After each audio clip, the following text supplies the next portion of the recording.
Hi, this is Naroki5. I am going to be doing this until I die or I find something better to do.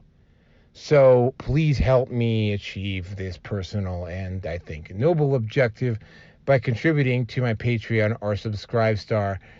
Link is down below. Every little bit helps. Thank you very much. Hello, everybody. Welcome to Red Pill Nation number 405. We got the usual. We got some of the usual suspects, and we got a guy. We managed to bravely. Me and the other two guys here. We bravely snuck onto the alien mothership and got him briefly away. He's in hiding right now. He's got a tinfoil hat on. So Rearson is at least with us until the aliens find him and retake him back up to a starship. They ain't gonna. Don't worry, Rearson. They're not gonna get you gimp suits. But feel free to introduce yourself. Not my ass, not anymore. All right, I'll be fine. I can't believe you said that. No standards, folks. So when was the last time I said that? It's been a little while, but yeah, no standards. Okay, I am back for this one just because it's more to do, and I'm glad I jumped in just with the topics.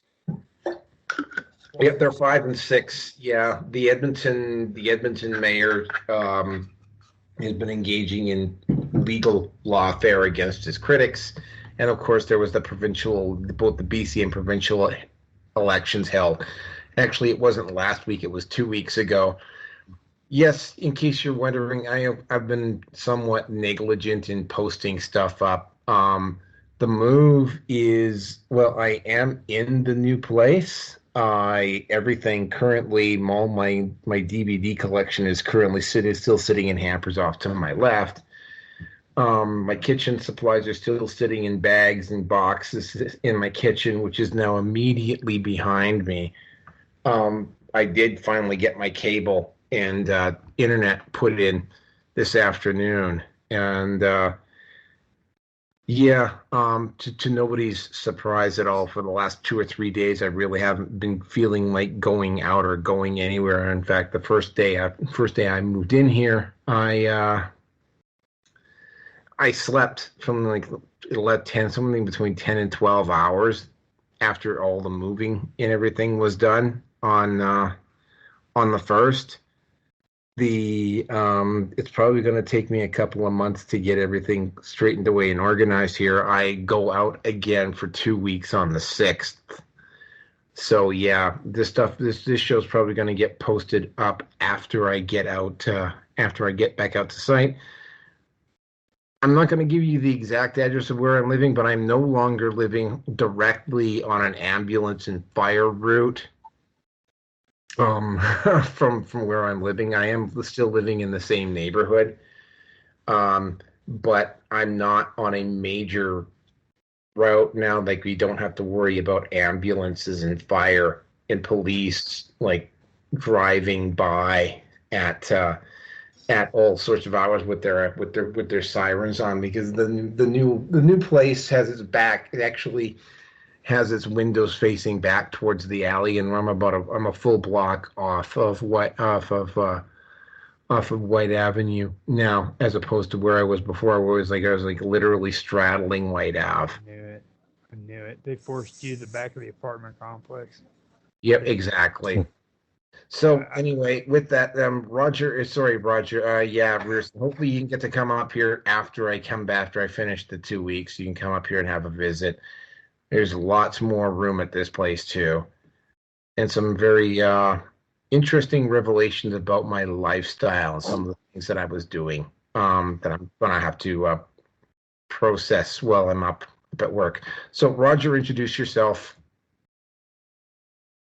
My name is Roger Hansen. You can find me on Skype and on Discord. I usually I do streams with the Wonderful World of Weirdness. Right now I'm doing another channel. It's called The Earth and The Storyteller, but at the moment that's all I've got going for me. I'm also on Minds, and you can check me out there at minds.com under Roger_Hansen. And I'm also on X, formerly Twitter, as ROGLOL1973. Don't Thank ask you. me. Don't ask me why I got that. That goes way, way back, and back when the LOL thing was cool. Yep. Okay. And last but not least, coming from England, and yes, I deliberately cut off his bedtime. So he has to stay up and help us out here. Mark, help introduce yourself. Yeah, I'm Mark O'Doherty, here at 5:30 in the morning in good old Blighty. I can be found on minds.com, minds.com/Medworthy, and I do quite a few streams with Roger recently. Okay. All right. So for those of you who don't know, I am at Patreon as Naroki5. I am at Facebook, Mind, Gab, MeWe, Getter. That's it for those. And I am also in order of the number of actual subs I've got, BitChute, MGTOW TV, Rumble, which has been growing fairly quickly as of late, Odyssey, Brighteon, and last but not least, yes, I do actually have a YouTube channel. I don't promote it. YouTube can go fuck itself. And I'm saying this on YouTube because I actually do post this stuff up at YouTube, but I really don't give a shit anymore about YouTube. YouTube's a I could recommend a spaceship or two for YouTube to go to. Just saying. Yeah. So yeah, that's just a yeah, no, I'm you as well because we have a fairly big politics section, which is basically 4, 5, and 6.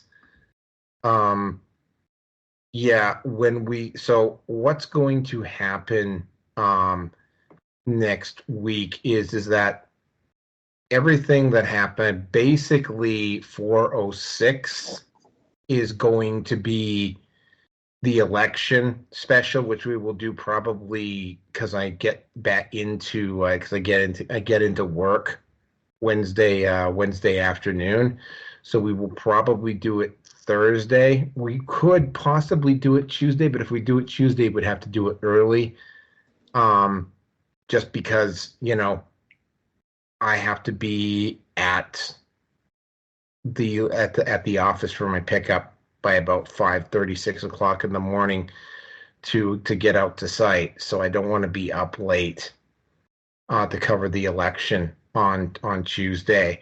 So we'll probably do it Thursday. And as for the regular news at 406, that won't be it. So yeah, we'll probably do an election special on Thursday. If you guys want to jump on board, great. Let me know. Yeah, it's because there's been a lot of election stuff going on, and we'll probably throw in some of the more recent stuff that's gone on with the election.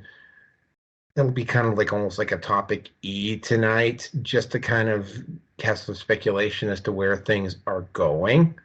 But we're not going to be covering the news of the world for 406. 406 is going to be the U.S. election special. And apologies, but yeah, kind of an important election and kind of not an important election at the same time.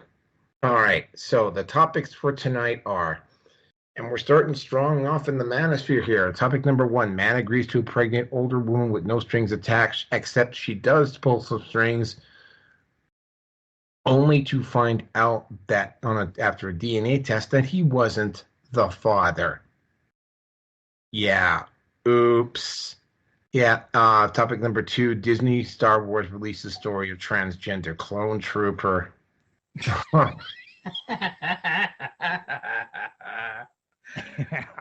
Fuck.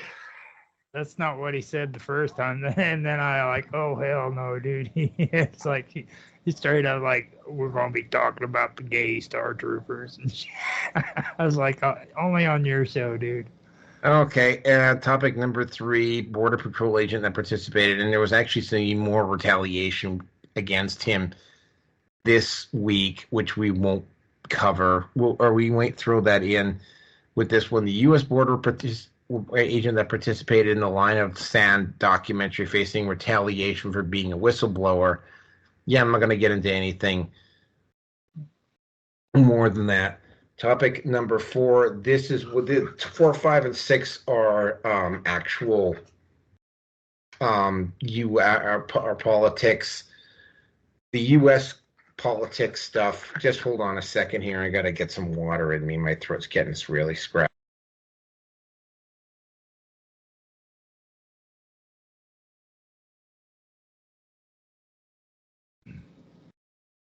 That's better. Trump requesting because this is 2 weeks ago. This is this is probably close to, actually maybe even closer to 3 weeks ago. Kamala Harris looks like she's starting to spiral. Well, actually, she has spiraled. Another attempt made on Donald Trump. That would be that event that occurred. I believe it was in Nevada. That was a very curious one. And Donald Trump to do the Joe Rogan podcast. Kamala Harris also invited. There's also been a bunch of stuff that's occurred around that because Donald Trump did do the show, and I actually did listen to it. All right, then we get something kind of local for me. Edmonton Mayor Amarjeet Sohi using Lawfare to silence critic. Oh, that one is just wow. Yeah. I could get into some of the stuff that the city of Edmonton had been pulling, because that was a local story. And topic number 6, BC and New Brunswick held provincial elections this week. The one in BC, yeah. Well, yeah, things very, very interesting end result to that one. But with that out of the way, let's just dive into topic number 1 here, which of course I'm totally misplaced all of the information I had about this one during the move, so I can't even remember specifically who it was. This is however, not something, this is the second time now. I think it was the second or the third time now that a man has agreed to artificially inseminate a woman because the woman asked the guy to voluntarily donate his sperm because he was either gay or they just had a deep personal relationship or whatever. And the woman at the time went and said, no, there won't be any, you won't have any parental obligations. And then they turn around and 18 months, 2 years later, even 6 months later, after the baby is born, they turn around and they go and go after the father for child support. And this has reached the point, hold on a second here. This has reached the point now where, even one of the cases happened because somebody in one of these sperm banks actually leaked the information about who the father of the child was to the woman, because they didn't think there was going to be really any harm in letting the woman know who the father was, because the guy at the lab agreed to just thought this was just maybe the guy thought he ought to know, right? And it turns out that she wasn't getting that information to let the guy know. She was going after him for child custody. And in this particular case, there was a guy in his 20s and there was an older woman, and she was having, like a lot of older women do, she was having difficulty in getting pregnant. Now, keep in mind that my mom was 38 when she had me. So yeah, women over the age of 35 can and do get pregnant. It is a lot more difficult. And I mean, there are women that have had to spend thousands and thousands and thousands of dollars in fertility treatments and sperm donors and whatever in order to get in order to get the in order to get. Hold on a second. My sister just texted me. Holy moly! Talk about this is story of my life this past week. So yeah, this particular case, you know, and the other one was ironically enough of a gay man who agreed to donate his sperm to a couple of basically these gay women that were living together that wanted to have a kid, and he agreed to donate his sperm to them only to have them turn around when they hit financial difficulties to go after the father. In this particular case, what happened is that I think that in this particular case, the man actually maybe, and this had to have been the case in this particular situation, is that this younger man agreed to impregnate this older woman, but he did it the old-fashioned way. So he did it the old-fashioned way. Basically, they had sex together, and he only did it because on the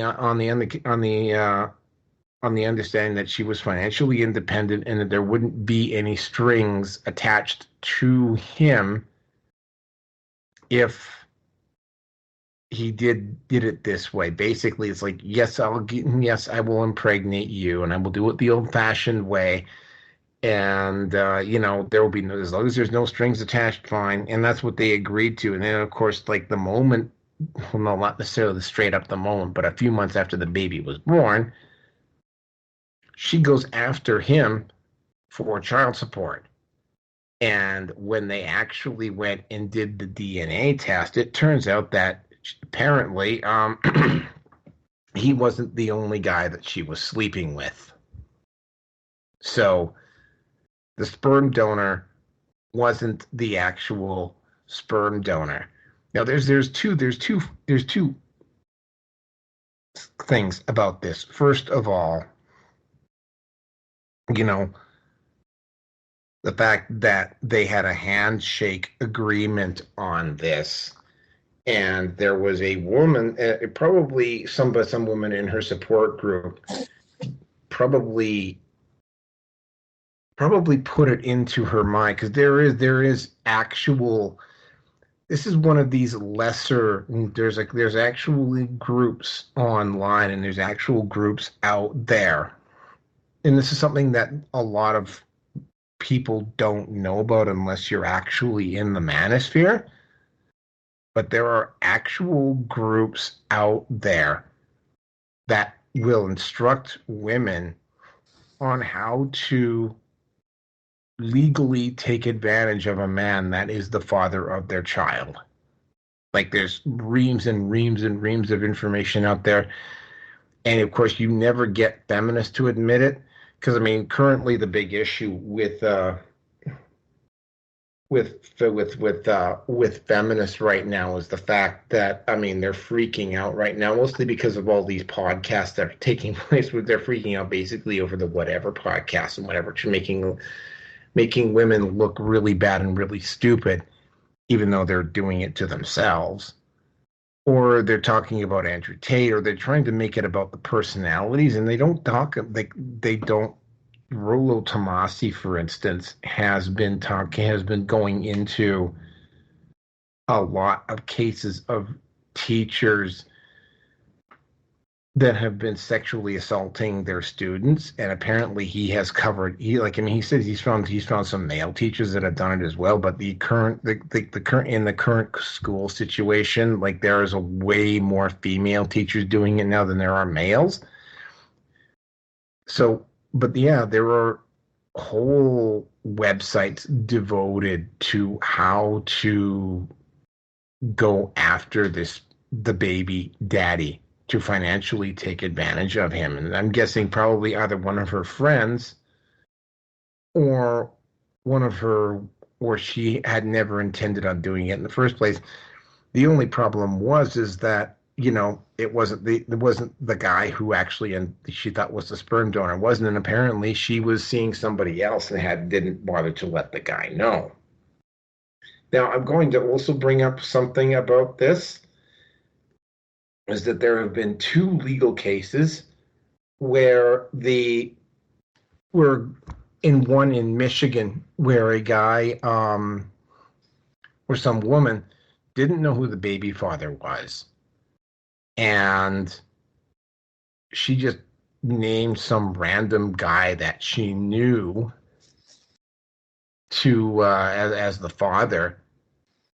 And what ended up happening is that she had to give up the child to child services. And what ended up happening is child services went after the guy who was named as the father on the birth certificate. And even though there was a DNA test that actually proved that he wasn't the father and he never met the child, apparently it took almost 2 years of legal battles before child services backed away from going after this guy. Right. There was also another situation that occurred. Well, I could go on and on and on. I mean, there's a situation that didn't involve a child at all. Well, yeah, I will have to mention this one because this is the most serious and egregious one of the bunch, where a woman sexually assaulted believe it was a 14 or 15-year-old boy, in Oklahoma. And she ended up getting convicted and going to prison, and they made the victim of the assault pay child support for the child because she got pregnant with child while she was sexually assaulting this boy, and they made the boy pay child support.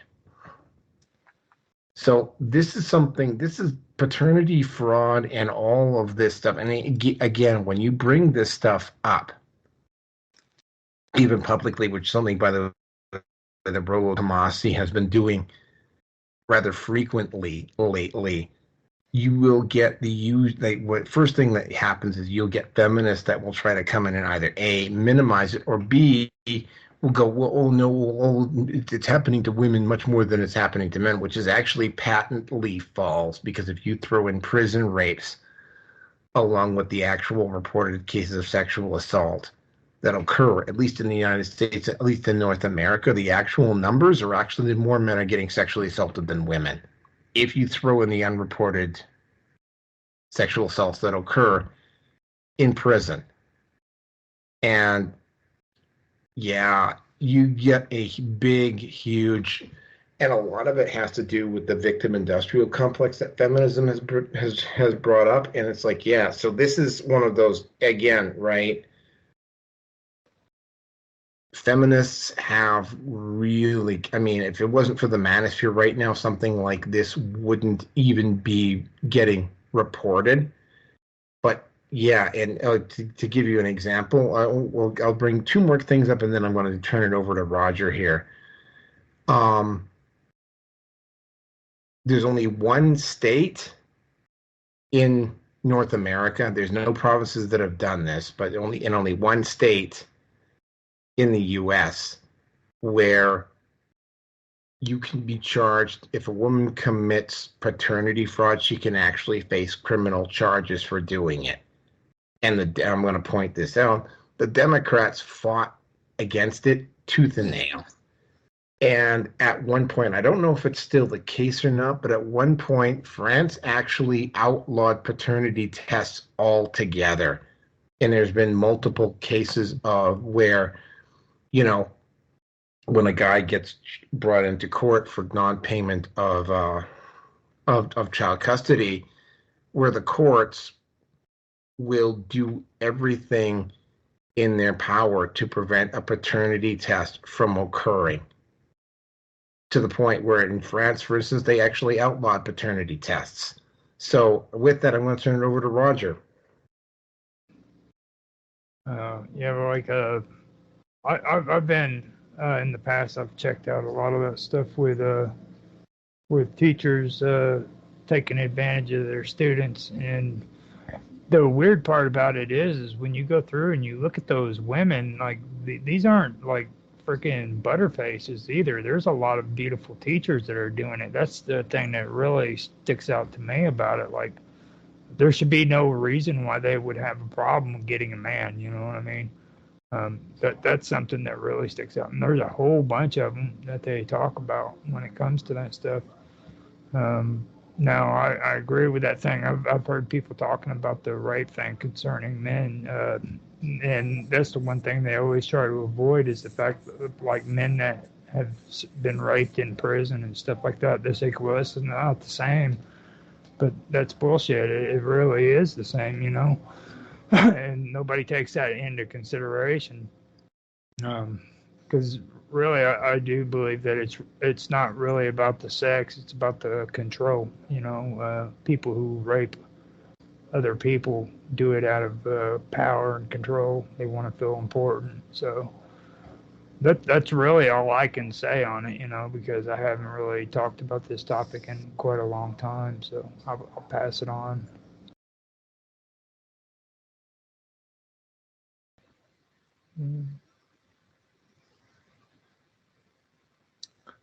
Okay, I'll go. I'm curious. Did this man, this specific man, actually have or did they actually have a contract, a paper contract?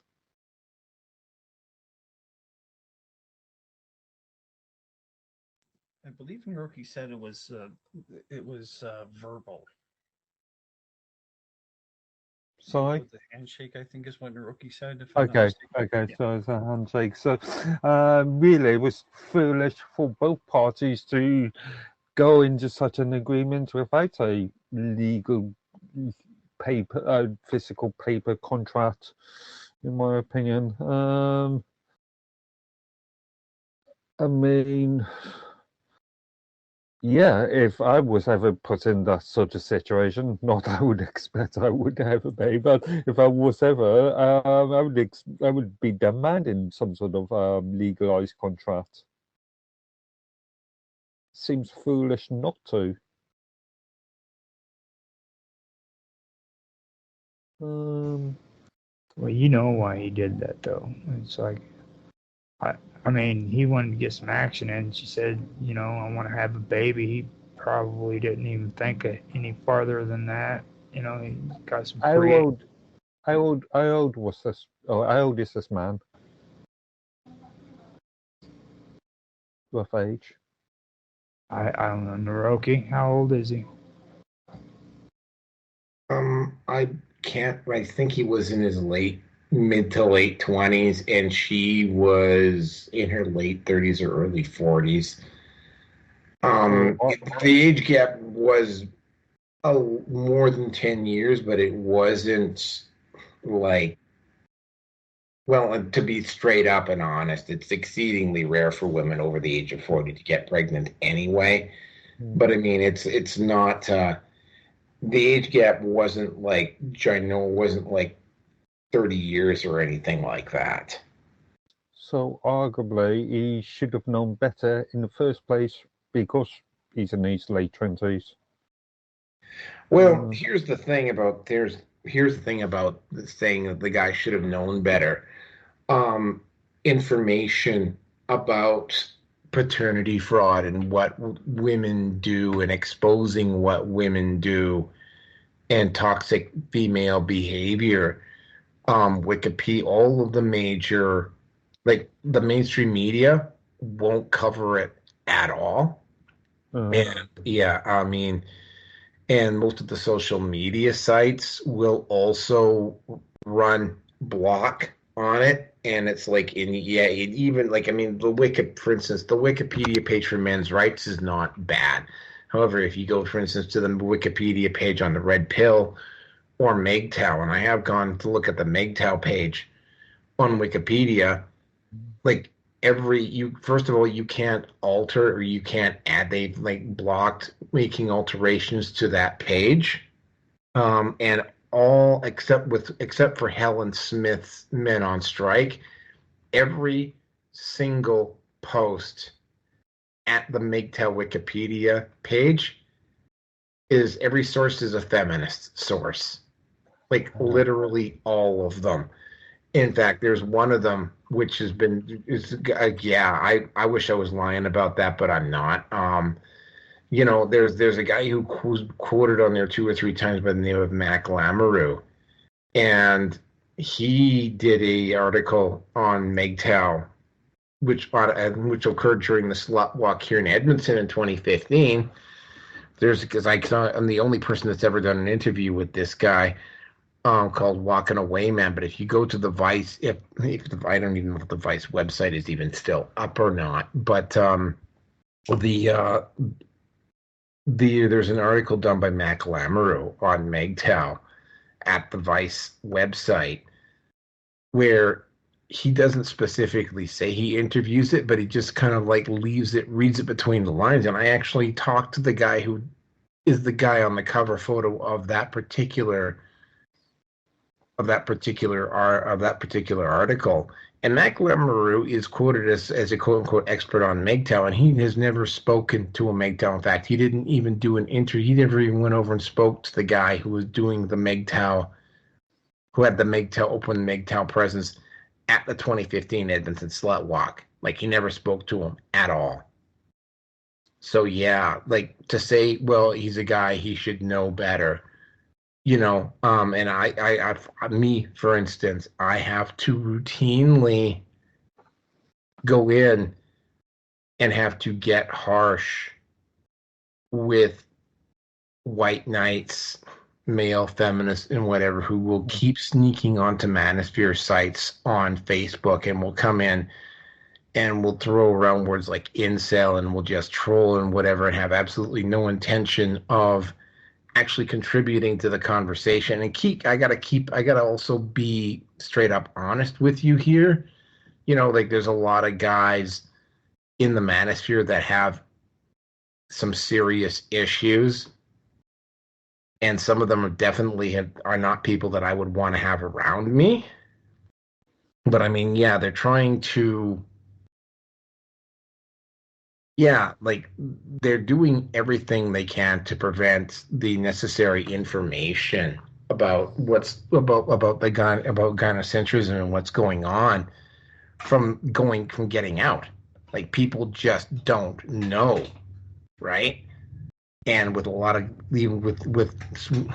I could really go on for a while about this, but to say that it's the guy's fault, no, because I mean, it's like, most guys still don't know. I mean, it's starting to get out there now, but I mean, like, that's because there's alt tech and alt media now. But I mean, even with alt media, you're still having, they want to focus on Andrew Tate and just pearly things, and they don't actually ever, like, I mean, I don't want to get into too long of a detail about it, but to say that guy should have known better. Yeah, he should have, but the information that is that's available, unless the guy specifically goes looking for it, he's not going to find it because it's deliberately suppressed. What I meant by should know better is that this is for most people, this is a life-changing sort of event. And in any sort of life-changing event, you would like to have some sort of protection. Therefore, in this case, a legalized contract would be the most obvious. So yeah, I argue that if anybody's gone into this sort of situation, then make sure you've got a legalized contract. Okay. Yep. Yes, that's true. Here's the thing, and this is something that a lot of other guys don't know about. Prenups and contractual agreements around children and divorce and whatnot routinely get thrown out of the courts all the time. You know, like they tell you, like if you go through certain legal things, they will like if you Google this information, they will tell you like take all of those steps and all of these precautions, and this won't happen in the courts. And the bottom line is that I mean, even if you do take all those precautions, it still happens, and and this is something that a lot of other people don't realize, the very fact that you, for instance, if you're going to get married or you're going to have a kid with a woman, right, that you have to basically dot the I's and cross the T's and treat it like for instance, you have to treat a marriage like a business arrangement, you know, as opposed to quote unquote just having it be for love, right? You have to treat it like it's a business arrangement and a business deal, and you have to treat your potential future wife. And a lot of guys are not like when they're in the process of being married. Like a lot of guys don't want to do that, right? It's sort of like, no, I don't want to view my wife as the potential enemy. And it's like, you know, and it's like, and then you get 2 years, 5 years, 10 years, 20 years down the road, and you know, she takes him to the cleaners because the guy wasn't smart enough to get a prenup, and it's sort of like you're in a kind of like a catch-22. If you get the prenup and you get yourself legally protected, you have to view the woman who's going to potentially be the mother of your kids and the person that you're supposedly deeply in love with, to the point that you want to spend the rest of your life with her via a marriage. And you have to turn around, you have to take a look at that woman as, this woman could fuck me over if there's a divorce, right? Like, that's an uncomfortable concept for a lot of guys to think about, right? So yeah, I'm just thinking that in my parents' generation, at least, the sort of idea of lifelong marriage was quite common. oh yeah, well, I So, mean, yeah. I mean, like my mom, when she got married she in her second marriage to the guy who my stepdad, who I never speak to, but I mean, they were living together almost 40 years. My two sisters and my older brother, and keep in mind there's like a 13, 15, 17-year gap between them and me. They are all still living with people that they met back in the 70s and the 80s. So yeah, it does happen, but this newer generation, it's like no. And it's, you know, even my brother though, and I've talked about this on Roger's show, I believe, and definitely mentioned it to DDJ. I mean, like my brother went through probably about 5 or 6 years of real serious agony because like his ex was using the kids as a weapon against him to extort money out of them and to basically continue to hurt him over the marriage. And keep in mind, my brother was not a perfect person, right? But still, right? Like that happened.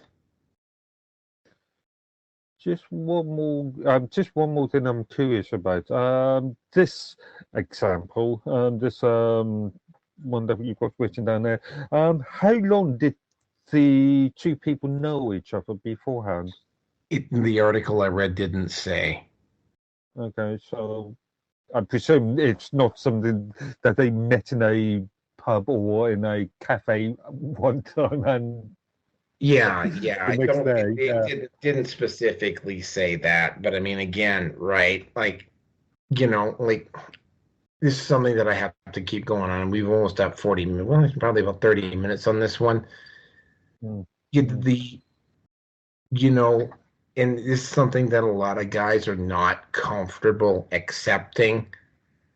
But I mean, it's like they really do need to. And you want to accuse me of being paranoid or being delusional or make it about me or some of the stuff that I said, or bring up the red pill and say, well, this person over here who did this and this and this, he says the same thing. Therefore, what you're saying, it's like you can say all that shit you want, right? Any interaction that you have with a woman at this current time, hands her a metaphorical gun that she can pull out and use on you at any point down the line. And we're talking, I mean, I've seen cases of like 30 or 40 years later that she'll pull out the gun and she'll use it. I could get into, yeah, I don't want to start turning this into an entire manosphere episode because, as you can clearly see, it's something that I have a lot of knowledge about. But it's like, yeah, this is not unusual at all, and I don't know the exact circumstances involved here. But what I do know though is that, I mean, like he agreed to impregnate her because she was having a fertility problem, and when he did, she reneged on, again, you're right, they should have had a contract in place, but information about that sort of thing is suppressed. And the only reason this guy was able to get away with it, or didn't end up having to pay child support, is because it turns out that she was also cheating on him or getting pregnant with another guy at the same time. And like, there's no legal accountability except in the state of Tennessee. In the US, there's no legal accountability in any of the Five Eyes countries around this particular topic at this time. And that's got to just say it, man. Paternity fraud is a crime. I'm actually curious about the British stance on this. Rearson, yeah. To do some research on that one. Yeah, Rearson, finna take this topic out because we're already at 41 minutes here. Like, wow. Yeah. All right. Well, I mean, at the end of the day, you can't trust modern women. Yes, it is a rather broad paintbrush rather broad stroke that I'm painting all women as. But I mean, okay, if you didn't bring up the whole thing of prenups basically being optional at the judge's discretion, as we found out as we've heard numerous times from DDJ,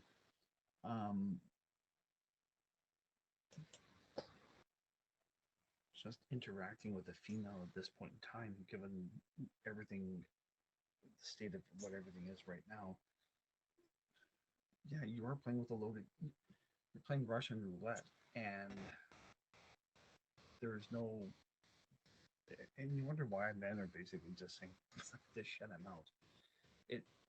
That's unfortunately the sad reality of it. I mean, for myself, I cannot stress how trapped I feel with my marriage at this point. I mean, I've got a place to move out to, so that's going to happen in January. I'm going to tell her later this month that I'm done, and that's going to be it. I mean,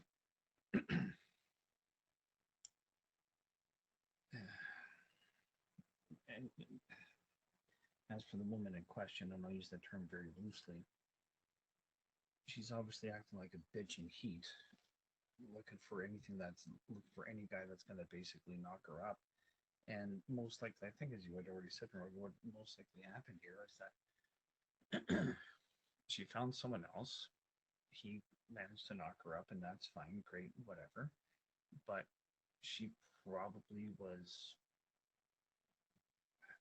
alpha fucks, beta bucks. I mean, that's about the only way that I think that can also be summed up as. So, gentlemen, if you're going to be getting involved in this kind of a situation, and I was trying to advise my son not to, if I have a relationship with him at that point, and if he's in that kind of a situation, I will tell him don't. Just flat out don't. Yeah, again, at the end of the day, fully expect that modern women are going to bend you over with the strap on, and they're going to be drawing for oil, and just to get as much out of you as possible. Assume that they're the enemy, but that's all up to the individual. So I don't have any more to say on this one. Yeah, I hate having to bring this up as a point, but I mean, it's like, I get accused of being paranoid all the time, and it's like, oh, they say the manager that all women are the enemy. It's like, well, no, they're not all. They're not all the enemy. Not every woman is like this. That being said, every woman out there in the West right now has this option. Oh, like every woman has the option to do this to any guy that some woman that you slept with 30 years ago can come back and accuse you of raping her. And just because of the way due process has to take place, the police have to investigate. Even if it happened 35, 40 years ago, they have to go over they have to go through, they have to do due process on sexual assault cases. And there have been multiple stories of police and child services using process as a form of punishment in this particular situation. But anyway, unless anybody else says anything more to add, we're going to move on to the next topic. Anybody? Nope. Okay.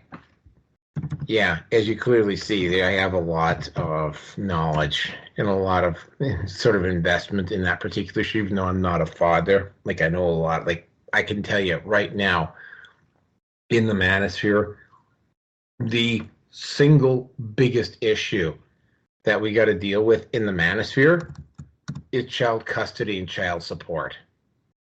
All right, and with that, we will move on to the next topic. All right, so now we get into Jesus. Oh my God. Yeah, it's a chuckle factor, but it's a chuckle factor. First of all, this particular story was actually written a few years ago, and it didn't sell very well. Now, apparently Kathleen Kennedy she's been rumored to be on her way out with Lucasfilm at Disney for a while, but for some strange reason they just never get around to doing it, right? It's like Gina Carano is in the current processes of taking Disney and Lucasfilm to court over what happened to her on The Mandalorian. You had like I think it was the last 2 or 3 shows, but specifically what happened with The Acolyte, where Disney literally went to YouTube and had YouTube basically run block, and they went over to Rotten Tomatoes and had Rotten Tomatoes run block on the show. Now, you would figure with the trend that is going on, and we've done so much stuff on Disney and Star Wars over the past few years, right? And it's like, as Roger was saying before the show started, you're the only guy that does this. No, I'm not the only guy that does this. Nerdrotic, The Quartering, Ryan Kinnell, Geeks and Gamers, like the Endymion, who actually, by the way, lives in Calgary, Rarson. There's a lot of channels. The Star Wars Theory is another one that cover this particular, cover the insane wokeness that is taking place inside Star Wars. Now, and usually there is, unless you have to have somebody like, say, Ryan Reynolds on the Deadpool movie, who took an active part in the production of the show and made sure that the woke elements were kept to a minimum or not even there at all. By the way, he's actually getting sued by Tatiana Maslany, the woman who played She-Hulk. She-Hulk, yeah, that useless cunt. And she's really upset because nobody actually thought the She-Hulk show was particularly good. And in fact, like the fans of the people who were all in support of She-Hulk were like, well, gee, I'm sorry, that movie's not for you, snark, snark, snark. And they're getting really snarky and banning people off Twitter. Now X. if they challenged them on it and being really snarky about it. And then they went dead silent when the move was, because surprise, surprise, the TV show didn't do particularly well. Right now, apparently, the MC, with rare exceptions, the MCU is still going down that woke path as well. Of most of the major studios, I'm at this point. The only thing I'm going to say is that they have just simply decided that they're just going to take the BlackRock money or the Vanguard money, and they're just going to ride it out until the studios just absolutely and totally collapse, because you already have the nucleus of an basically an alt film community starting to appear online and whatever. But yeah, this my God, the transgender. I mean, the book, the comic book itself, upon which this is based, didn't sell very well. There's, even from a straight up strategic and scientific point of view, I know enough Star Wars lore to realize that the stormtroopers, the clone troopers, were based off of Jango Fett. Now, at no point, and we're having to go back to that third set, the ones that had Natalie Portman in them, which weren't particularly good, but were still much, much better than the last three, the ones that Kathleen Kennedy was running. But I mean, in 1, 2, and 3, they actually show you how the clone troopers are made for the Clone Wars. And sexuality is not discussed in any form or fashion when you create. Basically, the stormtroopers are basically designed off of Jango Fett, who's the father of Boba Fett, who is also, by the way, a clone of Jango Fett. Boba Fett is a clone. And the Mandalorians are a very, very strongly rigid militaristic society. And yeah, they do have women Mandalorian fighters.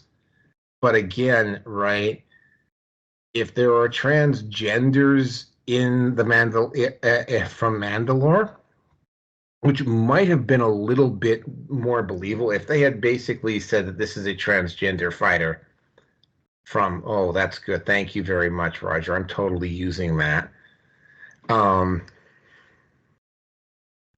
That would have been believable. But what they did is they came up with a transgender clone trooper. And in order to make that fit in, and again, this is sort of like the same thing with the female Adeptus Custodes in Warhammer, right? They just kind of took it, and they just sort of like hold on a second. And they kind of just hammered it in, and just made on Wikipedia, for instance, they just basically slammed it into the lore, and it didn't work. Okay, that was bad enough, but apparently, it wasn't quite as bad. It wasn't so bad that at Lucasfilm, and by the way, the rumor has it that the reason why Kathleen Kennedy is trying to hold on, is not leaving, is that she wants to leave. She wants to come out ahead on a television or a film project which actually does well, that actually sells. And, I mean, it's like a transgender making a movie or a project or a comic book on a transgender clone trooper, which basically is a massive lore breaker and doesn't basically, from what we know about the clone trooper, doesn't make any sense at all, is just absolutely leaves me dizzy. And the other part on this is, of course, because this happened around the female Adeptus Custodes. Oh well, it's just imaginary. It's just science fiction, right? And blah. What's the big deal? And then my counter argument is well, because Roger was on when we had V on, and I asked V about this. I don't know why V was so evasive on the answer on this one, but it's like, like, how about we make Black Panther? How about we just have Ryan Gosling play the Black Panther? Would you like that? No, I don't think you would. Like, that's just for starters. I mean, would you be so enthusiastic if they tried to gender or race swap some of the characters in either Marvel or DC? And by the way, this isn't the first time this has happened. The MCU tried to gender swap, is in the process for the next Fantastic Four movie, is trying to gender swap the Silver Surfer. Even though, again, the Silver Surfer is not a gender-specific character. Yeah, Mark, I wish I was making that up, but I'm not. Yeah. So once again, Disney, get woke, go broke. That's all I got to say about it. And off to you, Roger. Yeah, I was checking some of that stuff out. I posted that thing on there for you for this gay stormtrooper. It's really messed up because I ran into like ads in there for Legos. So Legos is like supporting all this shit too. And I never really paid much attention to freaking like what's going on in the Star Wars trilogy because, like I said, I mean, I gave up after freaking episode. Well, to be honest, it was after episode freaking when they came out with episode 2. I'd say was that like the third episode, which was made after the first 3 or 4, 5, and 6. That one was where I could see Star Wars was kind of fading out. These new ones, I didn't like the idea of them killing Han Solo off the way they did, and then they took all of the freaking characters of Han Solo and freaking Luke Skywalker and all them, and they consolidated all of it into Luke Skywalker's daughter, which is for me a really big deal, you know what I mean? Because like now they had like all these characters, and she had the freaking Force and the lightsaber, and she had the Millennial Falcon. And it just seemed like they were trying to do that on purpose, just to phase freaking male characters out of the story, and it was really turning into something horrible at that point. So I walked away from it. It's getting really ridiculous, and this whole gay stormtrooper thing, kind of just surprised me at the beginning when you're saying that. I don't really get onto too many red pill shows. I've actually had traumatic experiences on there, like you was talking about Slutfest and everything. It's like a lot of them I see is like using freaking OnlyFans chicks for freaking gimmicks so they can get views, you know what I mean? So sit there and degrade a freaking female in front of the screen and talk about Jesus Christ. So I love your show, you know what I mean? You have a lot of respect. You respect people, even though you have your beliefs, and that's why I come on here. But I just don't tolerate some of that stuff. I'm going to point out something about the Whatever podcast and Fresh and Fit. And it's something that I always point out to people. It's like, are the women that go on to say Fresh and Fit and the Whatever podcast, are they representative of women in general? And they go, well, no, obviously not, because they're not most women are not Instagram models, or not porn stars, or not adult actresses or whatever, right? That being said, though, all of those women that are going on those shows, and by the way, nobody's forcing them to go on those shows. Those women have all got friends, family, support groups that have been mothers, sisters, co-workers, daughters, what have you, that are not doing this stuff. Basically, a lot of people in their immediate social circle are not involved in not doing Instagram or whatever. So when they're coming on and they're airing these opinions that are making them look really stupid, where are they getting those opinions from? They're certainly getting from the manosphere. So it's sort of like, to a certain degree, it's like, yeah, they're doing it to themselves. So I'm just gonna have to point that out. But with that, though, I'm gonna let Mark have his time. And let me kind of add on to that, because that's kind of an open-end thing. First of all, those women are getting paid for it. They'll sit there and let them call them a slut, bitch, whatever, because they're getting money for it. When it comes to their shows, though, these are people who are speaking out, talking about what men need to do to freaking take care of themselves, and using women like that is just exploiting it so that they can freaking get views. It has absolutely nothing to do with the manosphere. And you see it all over the place.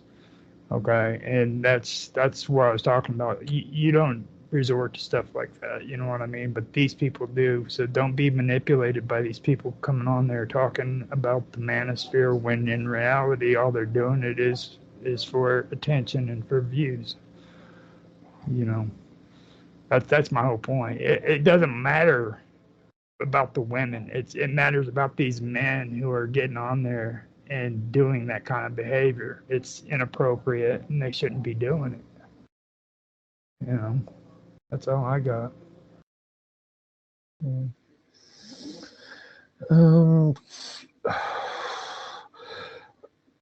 I've not really taken very much notice of stores in the last 3 films.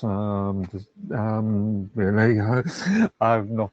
I thought the previous 3 films were not great.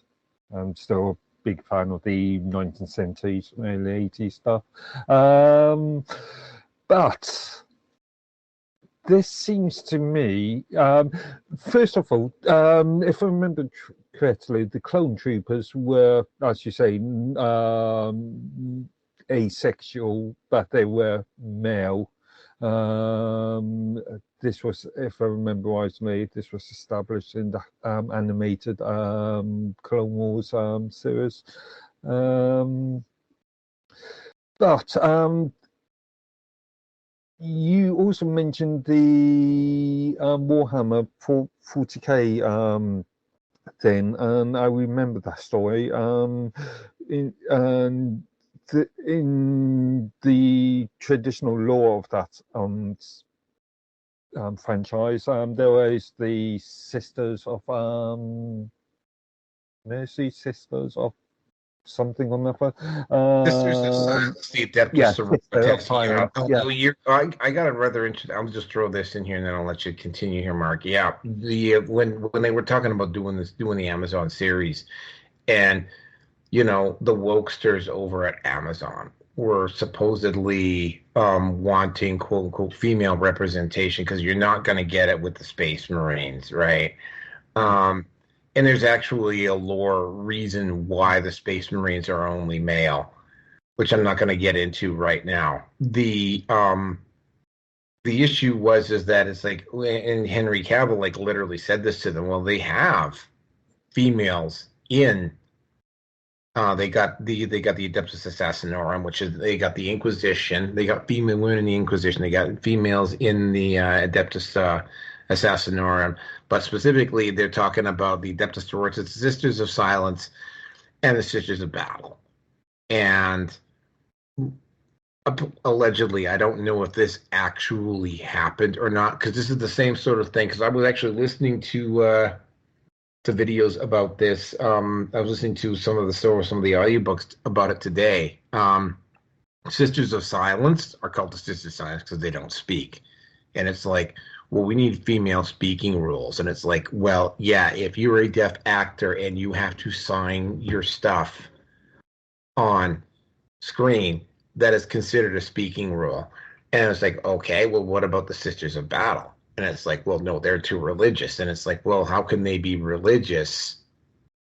Like, as in, like, theistically religious when the only religion in Warhammer 40K that's legally allowed is worship of the Emperor, right? So they're not religious the way we would view it. But I mean, yeah, like they made a big deal about that.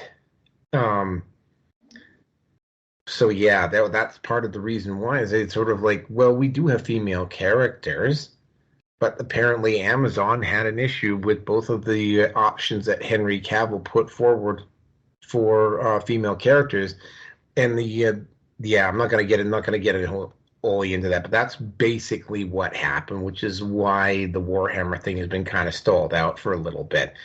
And this also applies to another series, which apparently was also that also ended up kind of like fizzling out on the books by Glenn Cook, known as the Black Company. Now, I'm listening to some of the stuff that Glenn Cook writes, and Glenn Cook is a fairly woke and progressive individual. There are definitely some very powerful female villains in that series, but one of the chief characters in that book series is a woman by the name of Darling. Darling is deaf mute. She doesn't speak. She signs. And apparently but the books themselves with the Black Company, the way Glenn Cook wrote those books, they are very gritty and they are very hard, and there's characters in the Black Company that are not particularly likable, and there's some real serious sexual depravity and overtones with some of the characters in those books. And again, that's part of the reason why the Black Company has had difficulty getting itself off as a book series as well, even though they are some damn good books. Sorry, I kind of went off on a bit of a tangent there, Mark. Continue. If I'm not mistaken, the Imperial Guard in the Warhammer series, the general. Oh, you mean the actual Adeptus Militarum? Yeah, they've got females all over the place there. Yeah. Yeah.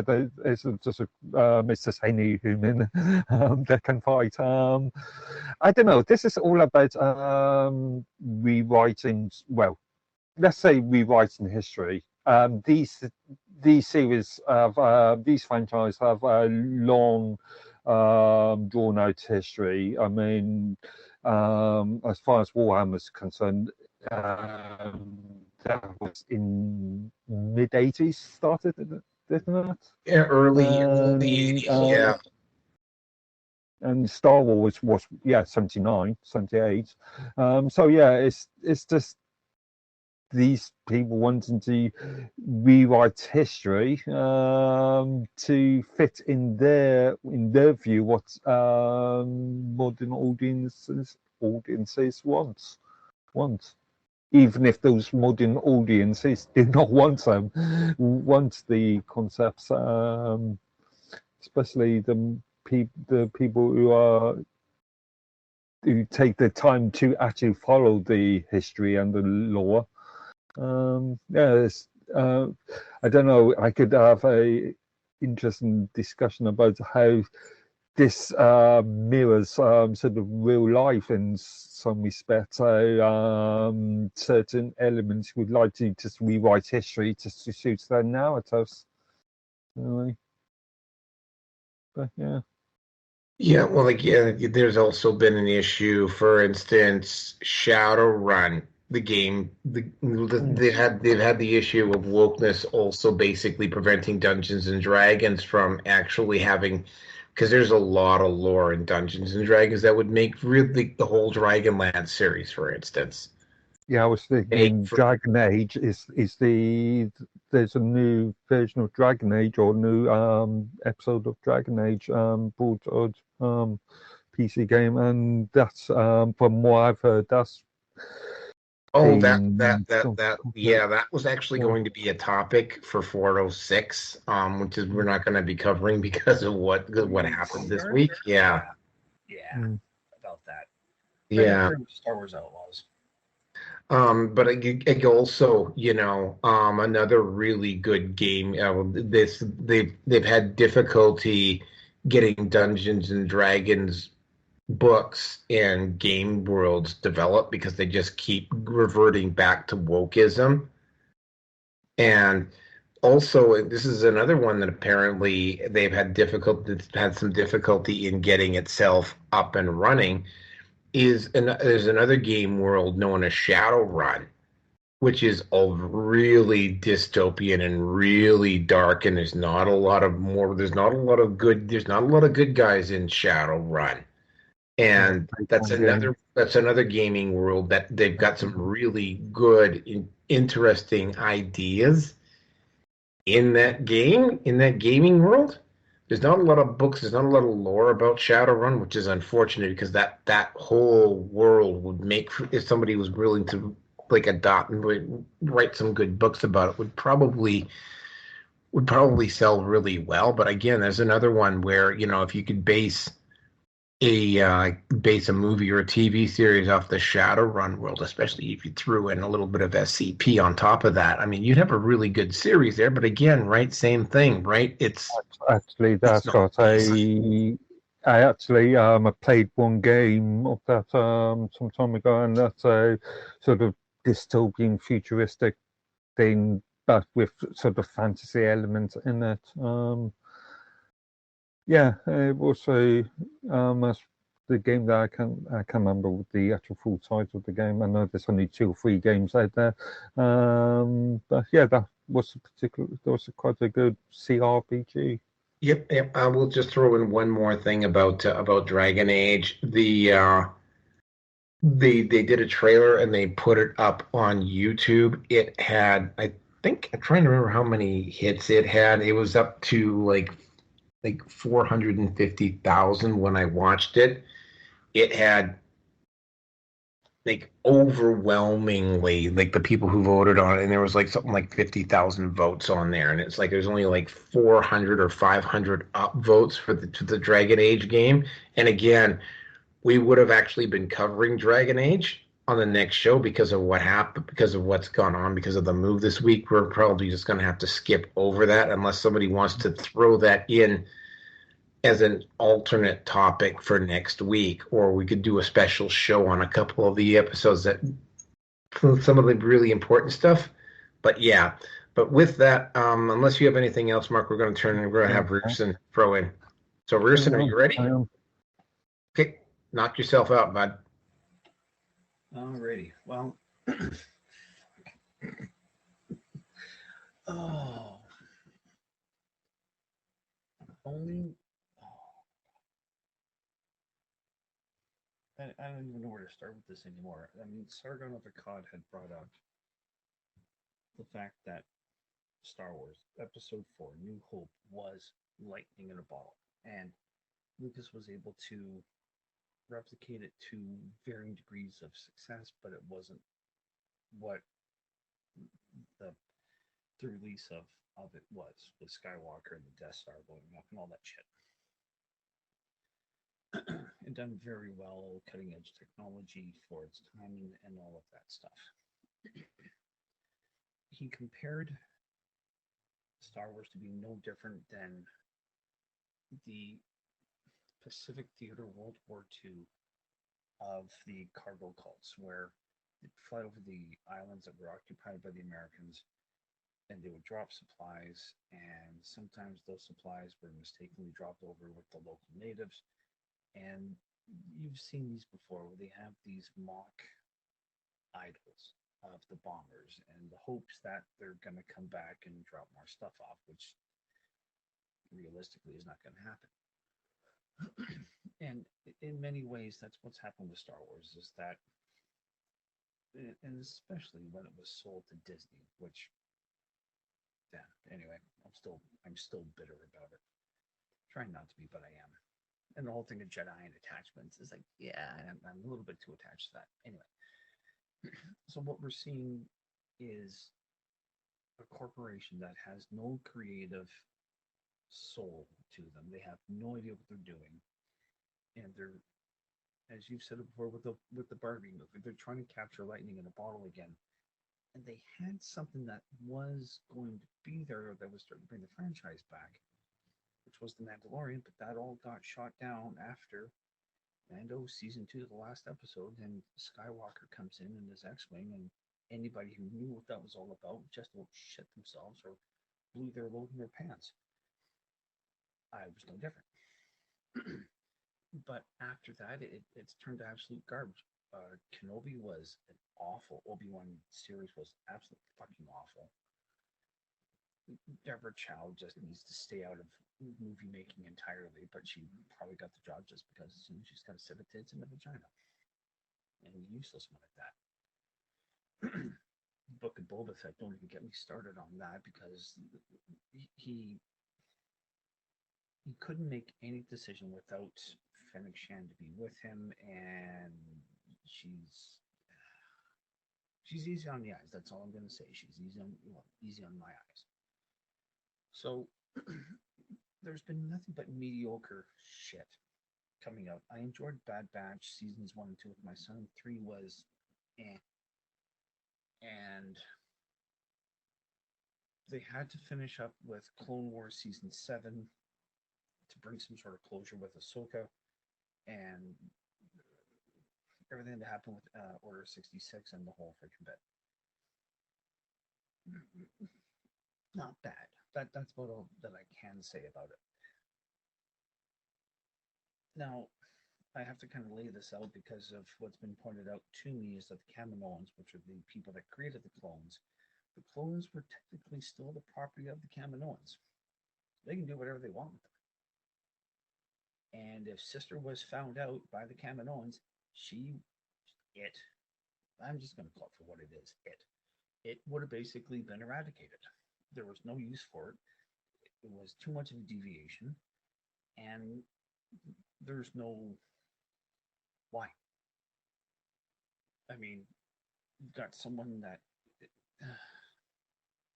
assuming that it is going to go through the same gender surgery changes and everything else along those lines, it may not be very much, but those are resources that are going to be wasted. So the Kaminoans would have taken Sister out, and that would have been the end of it. But no. Disney being woke central, and I'm only saying that within Hollywood because just how big it is. When you stand for everything, you fall for nothing. And I don't mean that you're not going to fall for anything, but it doesn't take very much for you to lose your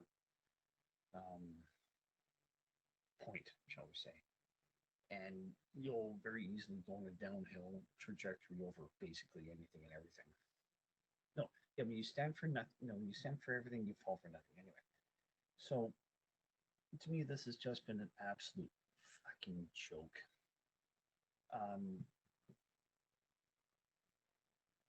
There's been rumors circulating online that Lucas is going to buy it or Iger's going to be selling Star Wars.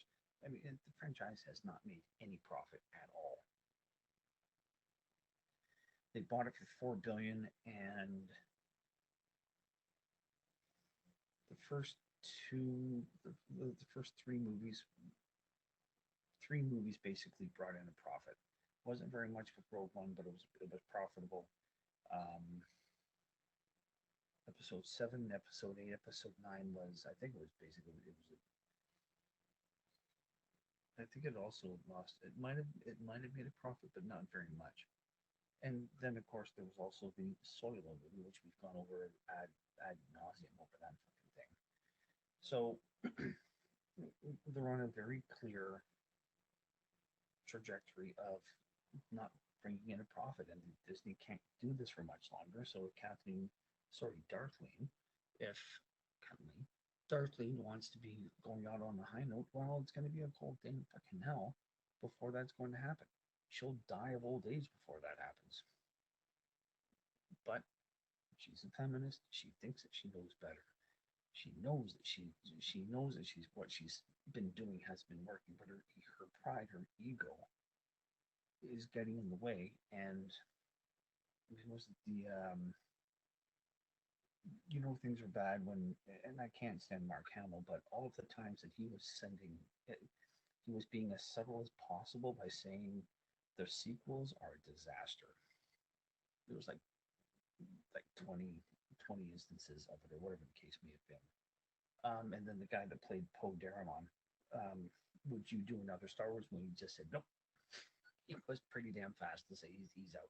So the franchise is dead.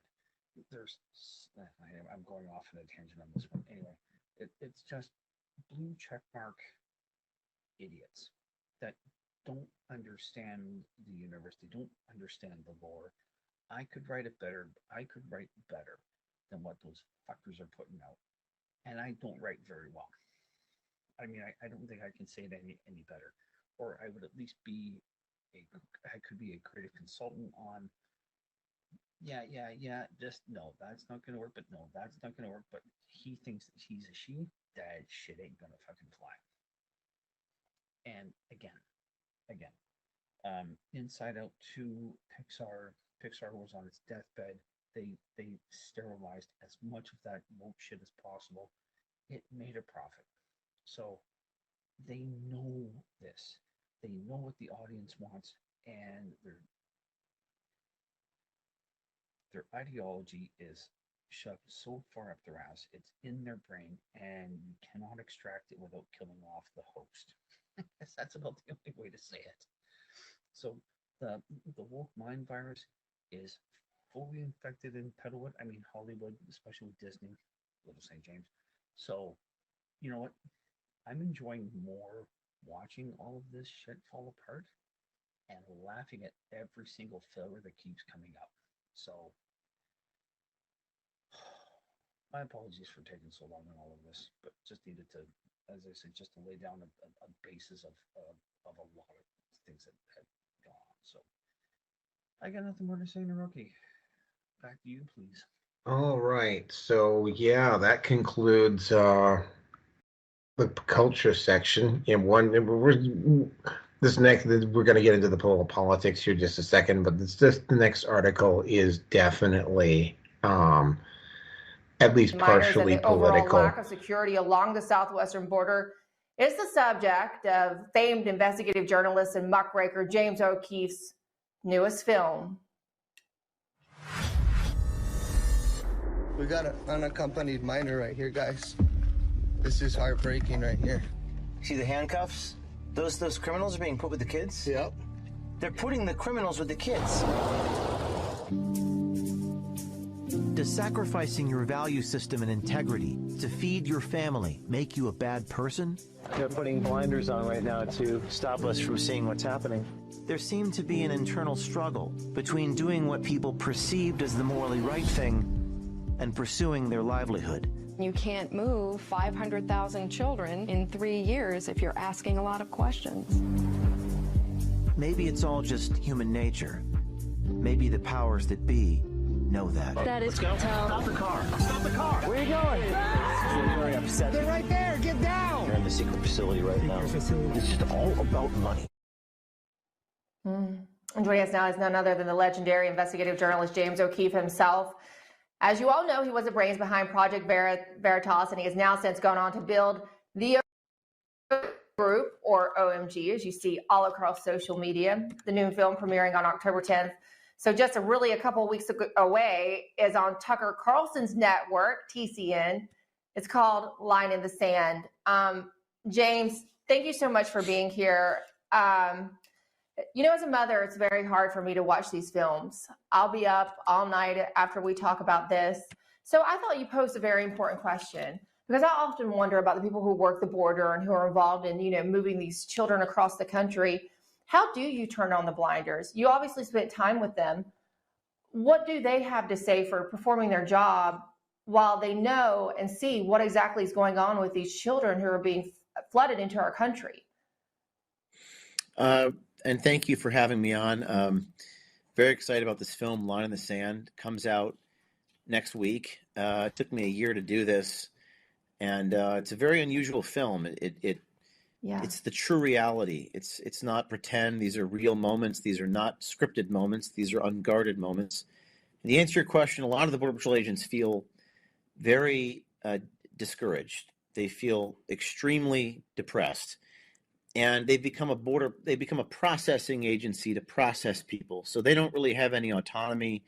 They're not really doing any law enforcement activity. They're just processing these sometimes children, and they're sending them to people they don't know where they're sending them to. So they feel very discouraged. And the movie is called Line in the Sand because it's a triple pun. It's about the border, but it's not really about the border. It's about this age-old question: at what point are you yourself doing evil things if you participate in evil in order to earn a living? And I don't know if we've reached the tipping point yet. Probably are at the tipping point in our country where we have to decide whether we're a nation of cowards or whether we're going to stand together and say this is wrong. And lost in this entire crisis is any question about right and wrong. It's just become a money issue, a money flow. So these are the types of questions we explore in the film. Yeah, the title is so poignant. It's so perfect, James. And I agree with you. I often wonder, when do we reach the line in the sand that more people gain the courage to step up and do something about it, or say, I can't do this job this way. We have seen a few whistleblowers. We featured some of them on this show. James, did you arrive at any answer? I mean, you say we might be close to a line in the sand. What do you think it will take after having the firsthand experience you now have? I think it's going to take extraordinary courage from people who have to fight against their own instincts for self-preservation. In other words, most people I spoke to are just doing their job, to feed their family, earn a living. And, that's just the tale as old as time. We do what it takes to get by, but then you contrast that with the actions of a couple people who are actually, they do stand up, they do the right thing. And you contrast those two different groups of people, and it takes one man who doesn't have a price. Along the way, I found everybody who had a price. Everyone had a price, was for sale. I'm just doing this. But at a certain point, you have to ask the question, are you able to live with yourself? Do you have a clean conscience doing this? And there's this brave individual at the end of the film, Zach is his name, Border Patrol agent, blows the whistle, in uniform. He gets sent a cease and desist letter last week. I went up to Vermont. This is on the Canadian border. People don't realize that there's a flow on the Canadian border as much as the Mexican border up there in Vermont. And I confronted his supervisors. And now another guy has come out, Aaron Vecchi in Arizona. He was sent a cease and desist letter for speaking about these atrocities. So that the film, underlying all of this, are these 500,000 unaccompanied children that flow into the country. Nobody asks questions about anything of this nature, because to ask the question is to invite investigation, is to raise flags. They don't want to raise flags. They just want to process these people. So the film kind of goes into all this.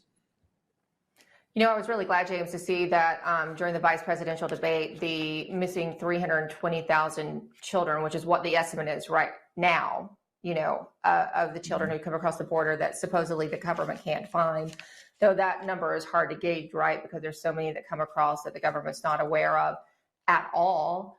I was glad to see it come up in the vice presidential debate, because it hadn't come up in the presidential debate. And I just feel like if people are aware of this problem, there are really, I know for you and I, it might be hard to believe in my audience who's well aware of the issue, but a lot of people out there in America just aren't familiar with this crisis that's occurring in our country and these missing children and what kind of circumstances they're likely headed into, right?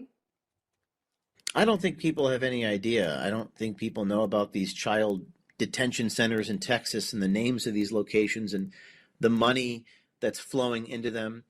I mean, most people have some semblance of an idea that the border is broken. I think the news reports, you see people standing in front of the wall, doing the stand-up, but you don't really go into it and go through the wall with the immigrants. I mean, we actually put recording devices on these beams. You could hear the cartel talking to each other. You hear the smugglers say, push the people, get the drugs. It's kind of an immersive film. I think a lot of documentaries they talk about it or they interview people about it. They're more preachy. This film is more of like an action movie, and that you're actually there. And I think that that's important, to see things through a different lens, to see the absurdity of it, the irony of it. There's one scene in the film where this guy is stamping fake documents to give residencies for people who they're not supposed to get residencies. And it's just, it's all hidden cameras. It's people don't know they're recorded. And these are complicated questions. These are not easy questions to answer. For example, I say my price is my life, and I think most people's price is their children's life or their family's life, and rightfully so. They'll do anything to protect their family, and they'll do anything to protect their children. But at what point in society do we say, I'm not going to do this anymore? I'm not going to participate in the system anymore? And that's really where this is all headed, I think. So you got those few brave people that stand up for something greater than themselves.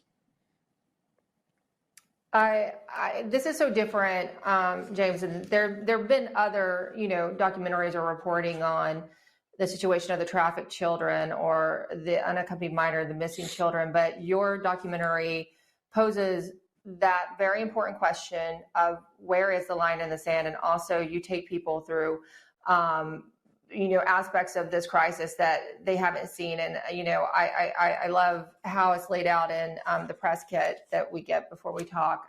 You have this in 3 acts, so we see it from the genesis, the immigrants coming from Mexico City to Los Angeles, and as you note, it takes them all the way into New York City. So it seems as if your documentary is going to give us a very accurate, full circle portrayal of this atrocity that is occurring in our country.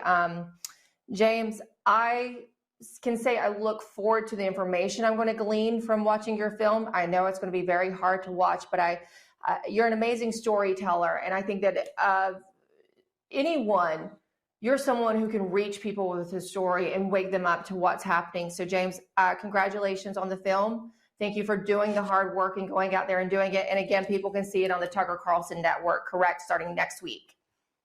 Yeah, Tucker Carlson Network, October 10th. That's next week. It'll be live, and thank you for having me on, and stay tuned for more updates. James O'Keefe, and to absolutely nobody's surprise, James O'Keefe is, if you're going to list off the people who are making probably the most impact culturally right now, counterculture in North America, you got to put Joe Rogan on that list. You got to put Jordan Peterson on that list. You got to put, arguably, you could maybe say Ben Shapiro's star has faded a little bit, but I think you could probably throw James O'Keefe, Andrew Tate. There's a few people that are kind of like up in that counterculture. Elon Musk is another one, obviously, at this point, that are kind of up there in that counterculture narrative. James O'Keefe is probably in the top 5 or 6, definitely in the top 10. We all know what happened with Project Veritas, where they basically I'm gonna have to say probably what it looks like to me, standing from 1,000 feet up looking down. It looks like the pharmaceutical companies basically sent bribes to certain members of the board of Project Veritas, who just basically, when he started getting a little bit too hard hitting with the pharmaceutical industry, they basically kind of backdoored him and had his own board turn against him, which I can absolutely guarantee you that James O'Keefe is definitely going to be a whole lot more careful. Project Veritas literally spent whatever money they had left to basically prevent James O'Keefe from restarting under O'Keefe Media Group. But again, O'Keefe Media Group has been doing a lot of of course, they've been doing a lot of hard-hitting stuff. They exposed, well, Disney a couple months back. James O'Keefe's newest pet project was the border. Now, he didn't just do the Mexico border. He also did the Canada-U.S. border. Now, there hasn't been, when we talk about the Canada-U.S. border, you're not necessarily talking about too many people. Like, I can tell you, having worked at a U.S. Consul General in a city at one point, there's not a lot of Canadians desperately trying to leave Canada to go down to the U.S. If you've worked at a U.S. Consul General, what you see people from India or China or Eastern Europe or whatever, they're in Canada trying to get visas to get into the U.S. There's not a lot of what we call homegrown Canadians attempting to jump the border. But the border agent who ended up talking was a guy who worked out of who patrolled the New Hampshire border up around the Canadian side. Was the one who leaked, and there is very clear legislation that was passed which prevents people from retaliating against whistleblowers. The Border Patrol agent in New Hampshire who spilled the beans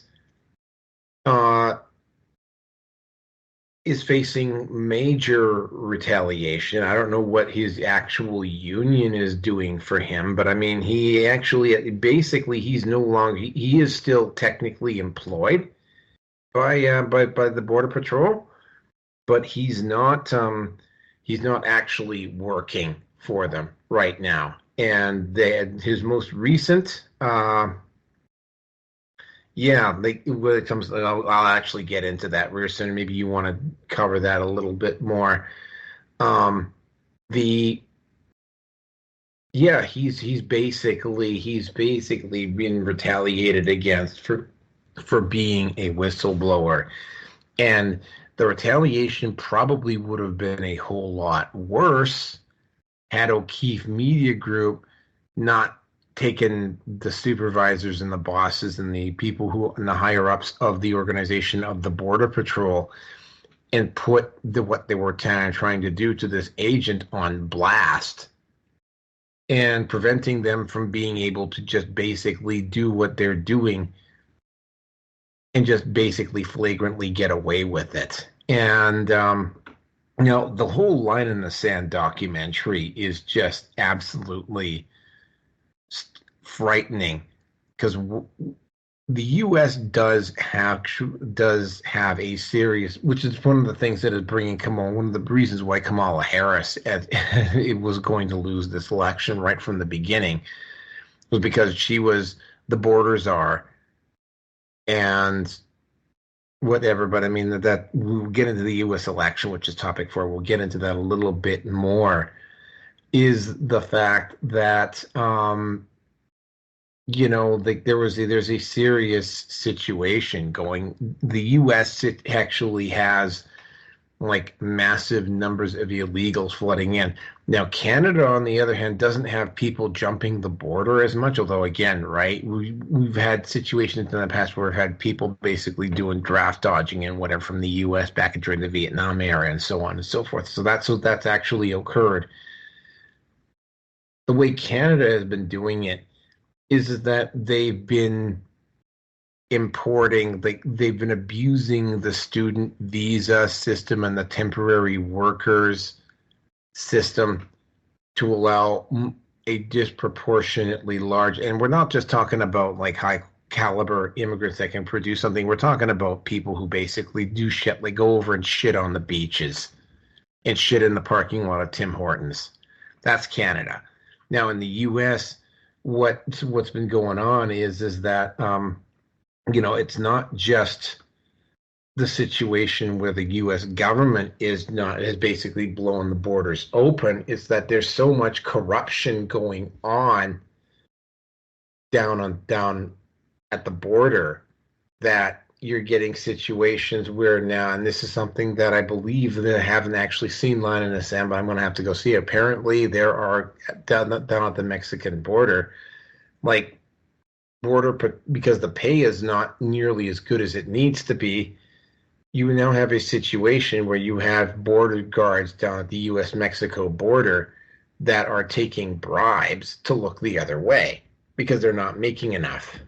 And the union, and this is something else that's happened, the union is not necessarily doing what it needs to do to protect its workers from retaliation. Like when you get this border patrol agent up in, I believe it again, I think it's either Vermont or New Hampshire, who exposes this, and they literally tried to turn the apparatus on him to get him fired. And the only reason they haven't been able to do it is because O'Keefe Media has been exposing them. And the whole Line in the Sand documentary was a bit of an eye opener. I haven't seen it. I'm going to have to go see it. But yeah, there's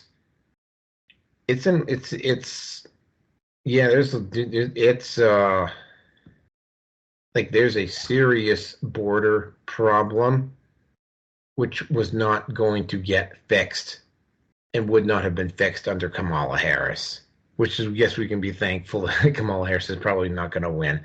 But with that, I'm going to turn it over to Roger.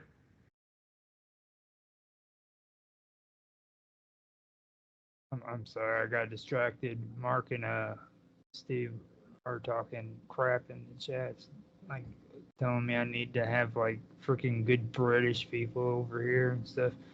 I made the comment about freaking you guys having illegal aliens, but you guys call them freaking draft dodgers in the chat, and I call them hippies. You know what I mean? And but like you see the difference there with Canada and freaking Mexico. It's like in Mexico, there's those horrible, dirty freaking illegal immigrants. Or I like to call them aliens because that's what they were referred to before. And now, like, this whole new liberal way of looking at things, they're being called immigrants. You know, when an immigrant is somebody who legally comes to the country and does the procedures and actually goes through the freaking documentation and becomes a citizen. Now, all of a sudden, these illegals are being referred to as illegal immigrants, when in reality, they're not immigrants, you know. But besides that, you know, but they're being portrayed as like dirty little creatures from South America, you know, whereas all these hippies that freaking ran from the draft during the 60s here in the United States were just welcomed into Canada with open arms. Come on in, guys, because we don't agree with what that horrible United States is doing. Just come on in. And now they've even gone further where they're coming in through Washington State so they can do little festivals so that other hippies from the United States can hang out with them and smoke opium and pot and freaking sing Kumbaya together, you know what I mean? And then everybody wonders why we've got all this wokeness going on in the United States and in Canada. Well, you know, it's a freaking... These two countries, you can blame it on everything else, but it's like we've created the problem that we're in, you know what I mean? And I do like that movie, by the way, because it actually brings up other points that nobody likes to talk about. You know, how many illegal aliens are freaking dying in orange groves because freaking they got shanked in the middle of the night with freaking picks, and their bodies are found in ditches. They had incidents in California where freaking a semi truck had illegal immigrants in it, and the people who freaking were driving the semi literally locked the back of it and left them, and that entire freaking semi truck freaking full of illegal aliens died. But that didn't hit national news, you know what I mean? And it was a big deal. Things like that happen all the time. And most of these people who have to come across those borders have to deal with illegal freaking cartels, like the movie talks about. I think what the real big deal is that the United States has a problem with is, see, we're willing to go over to countries like freaking Iraq and Afghanistan and start wars over there, but we don't want to take action when it comes to Venezuela.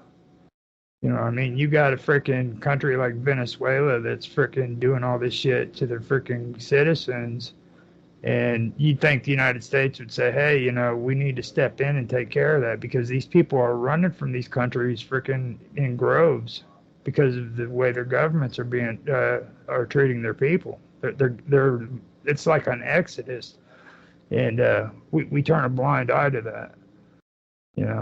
I think that's an issue that needs to be taken care of instead of running over and freaking trying to freaking liberate people in Afghanistan and freaking Iraq. We need to be taking care of people on our own continent, But then they want to throw that, well, we have this non-aggression treaty where we don't want to expand our country and all this blah, blah bullshit. You know what I mean? Like they made an agreement that they'd never start any kind of aggression towards other countries here on this continent, but that look at the way shit's turning into. I mean, when it comes to these other countries and the crap that's going on, we need to stop thinking like that because it's not working. There's countries down there that need to be taken care of, and I know that there's other things that's happened down there that involves the United States that really isn't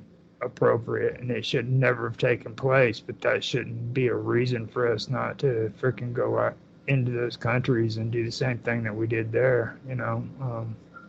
I think it's an issue that does need to be taken care of. Maybe we wouldn't have all these immigration problems like everybody seems to think they have.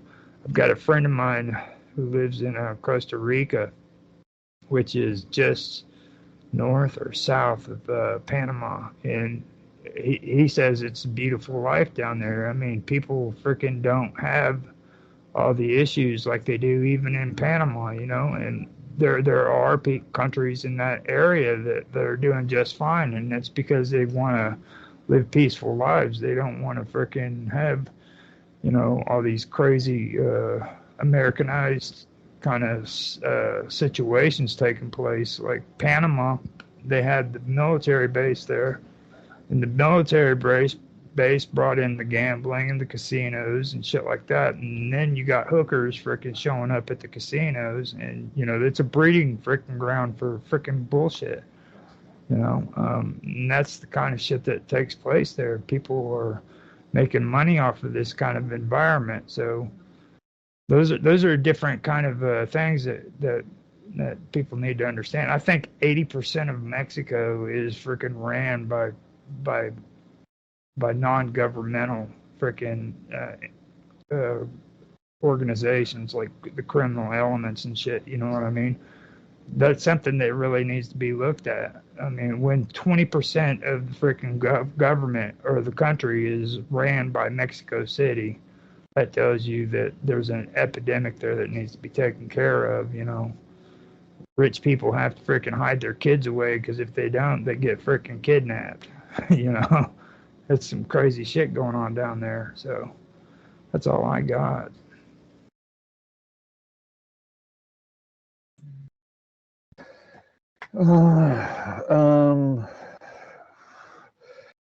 As far as Latin America is concerned, entering the US, as I pointed out on the previous episode that I joined you on, this is an issue that's happening across the world at the moment, in Europe especially, in the UK. Well, the UK government's meant to be smashing the belts and smashing the gowns, and we have not seen any evidence of this as yet. But on the point that Roger made in relation to entering another country and trying to solve the issues that way. It's worth remembering that it is true that there's this belief that the US is the world police. But as we've seen since World War II, the US has never been successful in any military conflicts in any country. So sure, they can enter a country, they can try and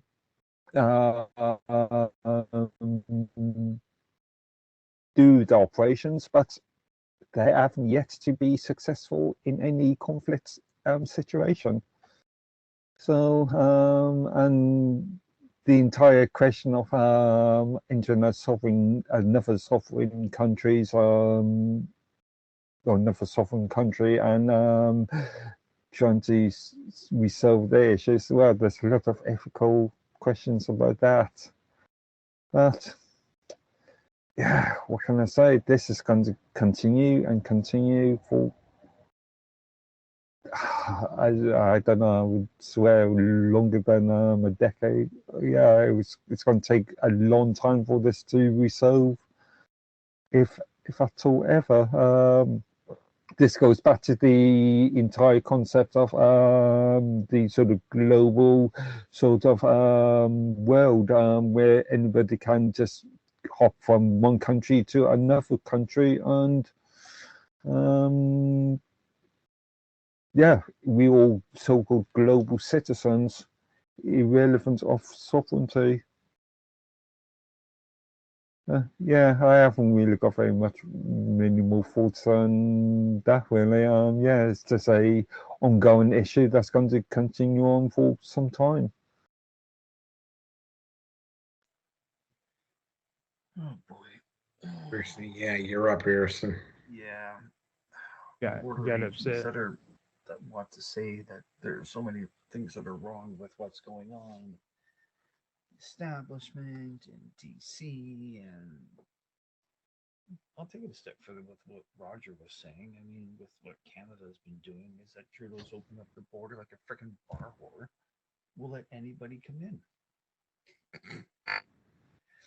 Sitting on the chair, legs wide open. Come on in, boys. I don't care. And they don't. I mean, there was a recent enough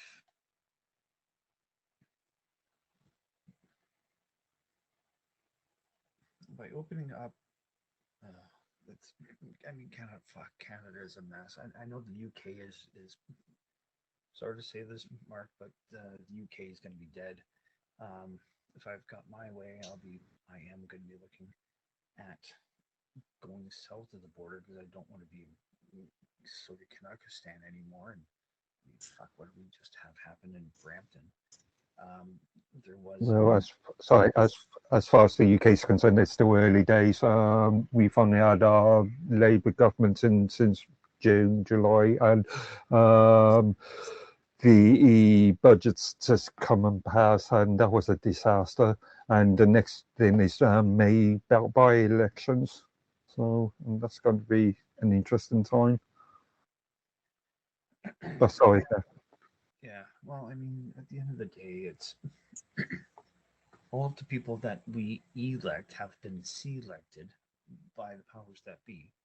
So, I mean, there's the Uniparty, which typically is as being an American thing, when it's British, Canadian, Aussie, Kiwis. I mean, the Five Eyes. I pretty much guarantee you that it's going to be the same thing within the EU parliamentary system and the individual countries themselves. So the politicians are already, they're either bought and paid for, or they're compromised to do what they're told. And it's been a mess. And in Canada, the rising cost of housing has pissed a lot of people off, especially the youth, because they have no hope of, they feel there's no hope of getting a home. So that goes to the printing of the money, poor monetary policy on the part of governments. You've got a printing press that just pumps out more and more inflation with government overspending, and there's no one magic bullet. I mean, it really isn't. It's going to take time to go through all of this. But to get back to the matter at hand of the illegal, some guy actually doing the right thing and speaking up. Yeah, I mean, when you're in a corrupt system and you're happy to keep everything all hush hush and all, keep everything on the down and low and let's be quiet and everything else. And yeah, someone's going to, what was it? Oh, what was the saying from the author of 1984? It was something to the effect of, when someone's telling the truth, there's nothing more dangerous than someone telling the truth in an age of lies or something to that effect. I don't remember what it is. And that's what's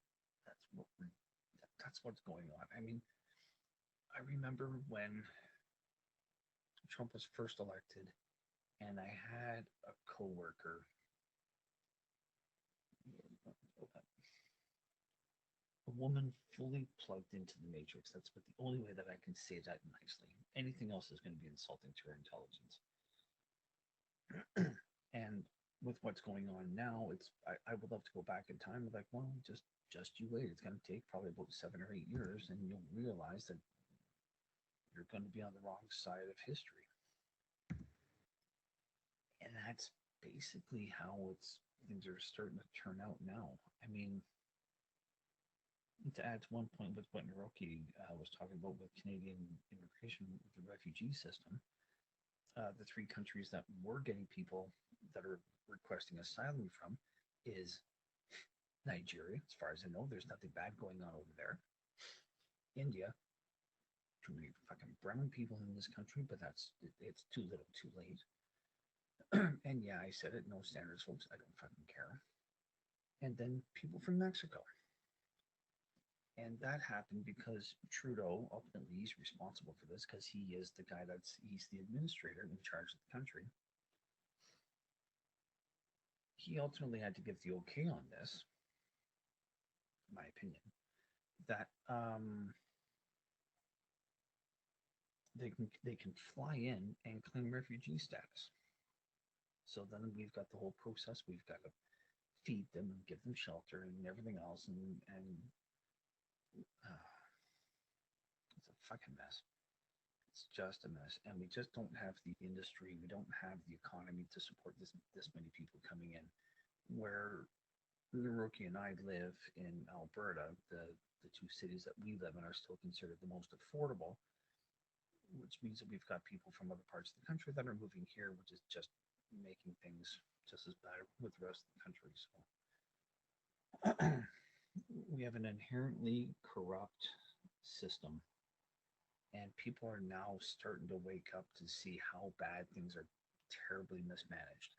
So what happens south of the border is pretty much happening in Canada. It's, as I said, I expect it's no different than in the UK. Maybe Britain, to be more specific, I don't know.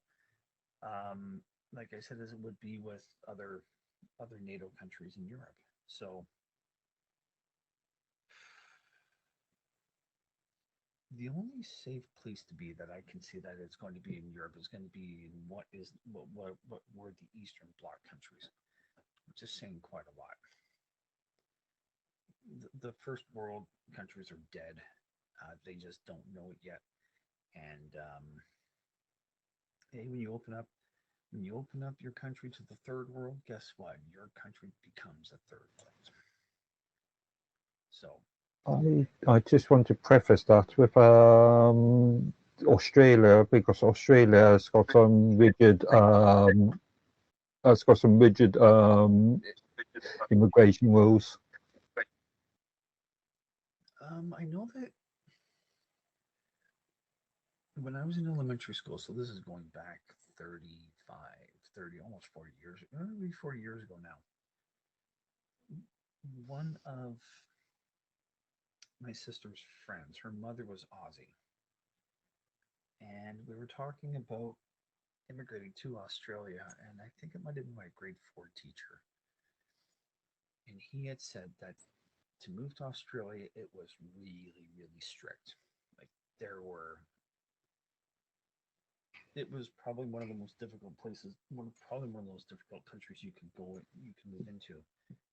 They did relax the rules now that they've tightened them up again, only because the damage is already done.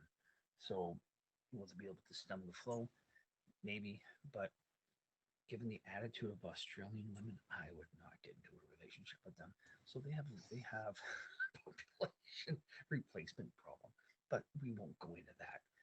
Lord knows that would take up a half hour just on that topic all unto itself. So I get you. I don't disagree with you at all, Mark. They have tightened it up only after they realized that the fox was guarding the hen house. That's not the only way I can say that one. So I'm done, man. So Rocky, back to you. Yeah, it's the Canadian situation. It's not that. Yeah, well, first of all, the border has been blown wide open in Canada too. In fact, in terms of actual proportion of the population, compared to the United States, the situation in Canada is even worse. If you look at the countries with the cities with the most non-native people living in the cities themselves, 4 of the top 6 are in Canada. That tells you how much stuff, like how bad the immigration problem is in Canada. Yeah, but I mean, this is going to probably be the thing that actually ends up killing Kamala Harris. Well, it was the thing that was going to kill Kamala Harris right from the beginning, was the fact that, I mean, it was like, and this is something that I'm specifically remembering. It's like, I mean, it's like they had the mainstream media calling her the border czar, and the moment that, and of course they couldn't be bothered to get. They couldn't be bothered to have an actual mini prerequisite. They just moved Kamala Harris in to take Joe Biden's place, and they didn't have any type of a mini primary at the convention or anything like that. And I mean, it's like, like there's a literal article with Kamala Harris where they have this actual writer, I believe he's for the Washington Post, I'm not specifically certain, where he calls Kamala Harris the border czar, and then unironically 2 or 3 years later, right after she gets nominated, he like comes out with another article where he says that she's not the border czar, even though he had called her the border czar 2 or 3 years earlier. That tells you what's been going on with the mainstream media. But anyway, let's get into because I mean, we're going to barely be covering 2 weeks worth of the election here. In this next section, because this is where we get into the politics, and then we're going to get into the Canadian politics after this. Okay, first of all, there was another attempt. Well, allegedly, like the guy was actually let go. And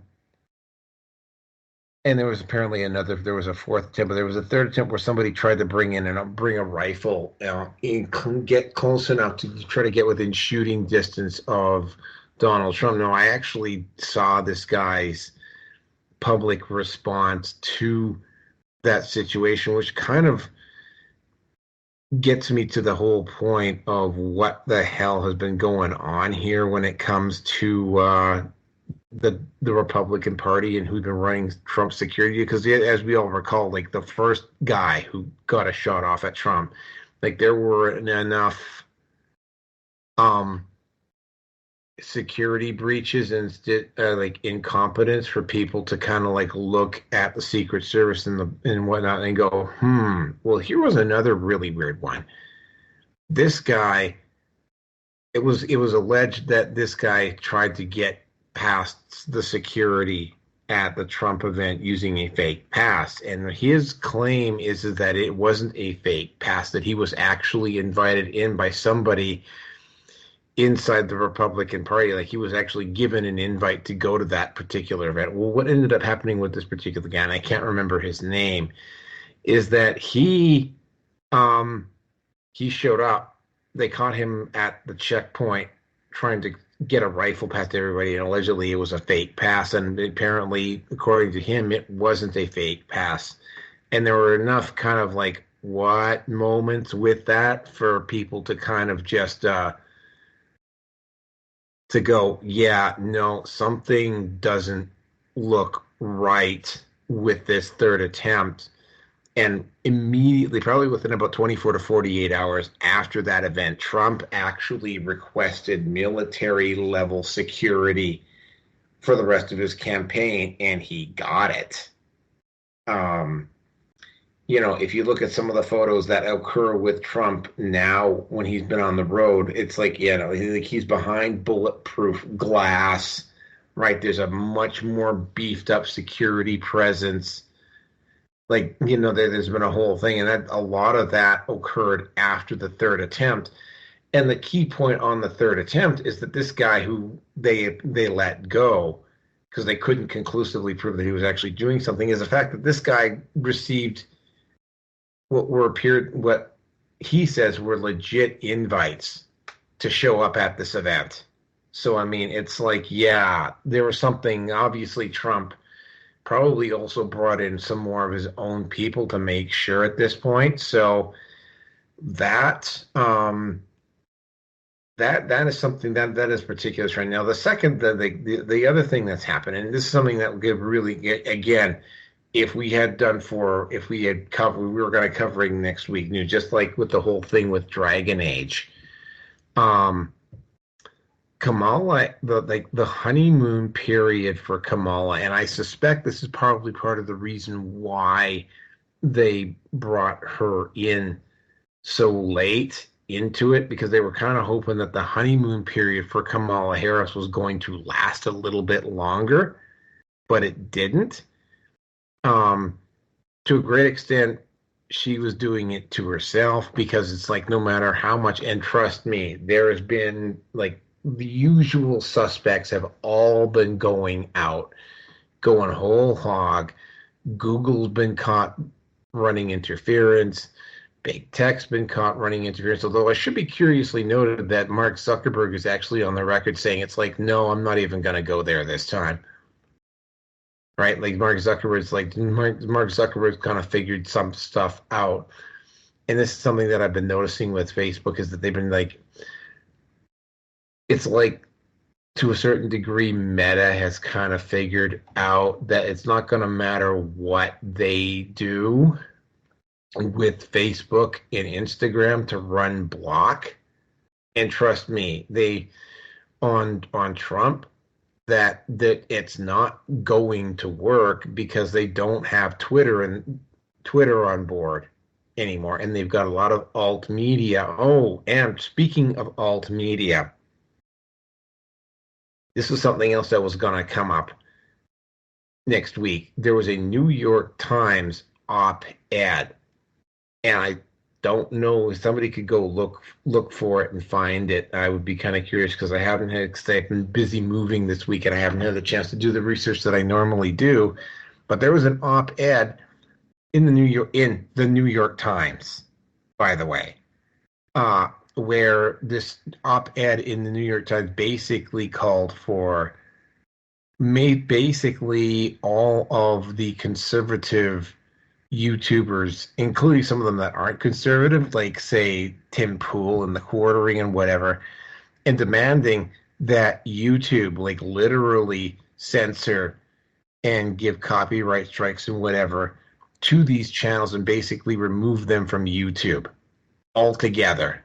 Now, strangely enough, I think YouTube put two and two together on this one, and apparently they haven't done anything about that, although I can maybe take a quick look and I can find out for sure. The whole thing was that, yeah, there was an actual YouTube op-ed piece.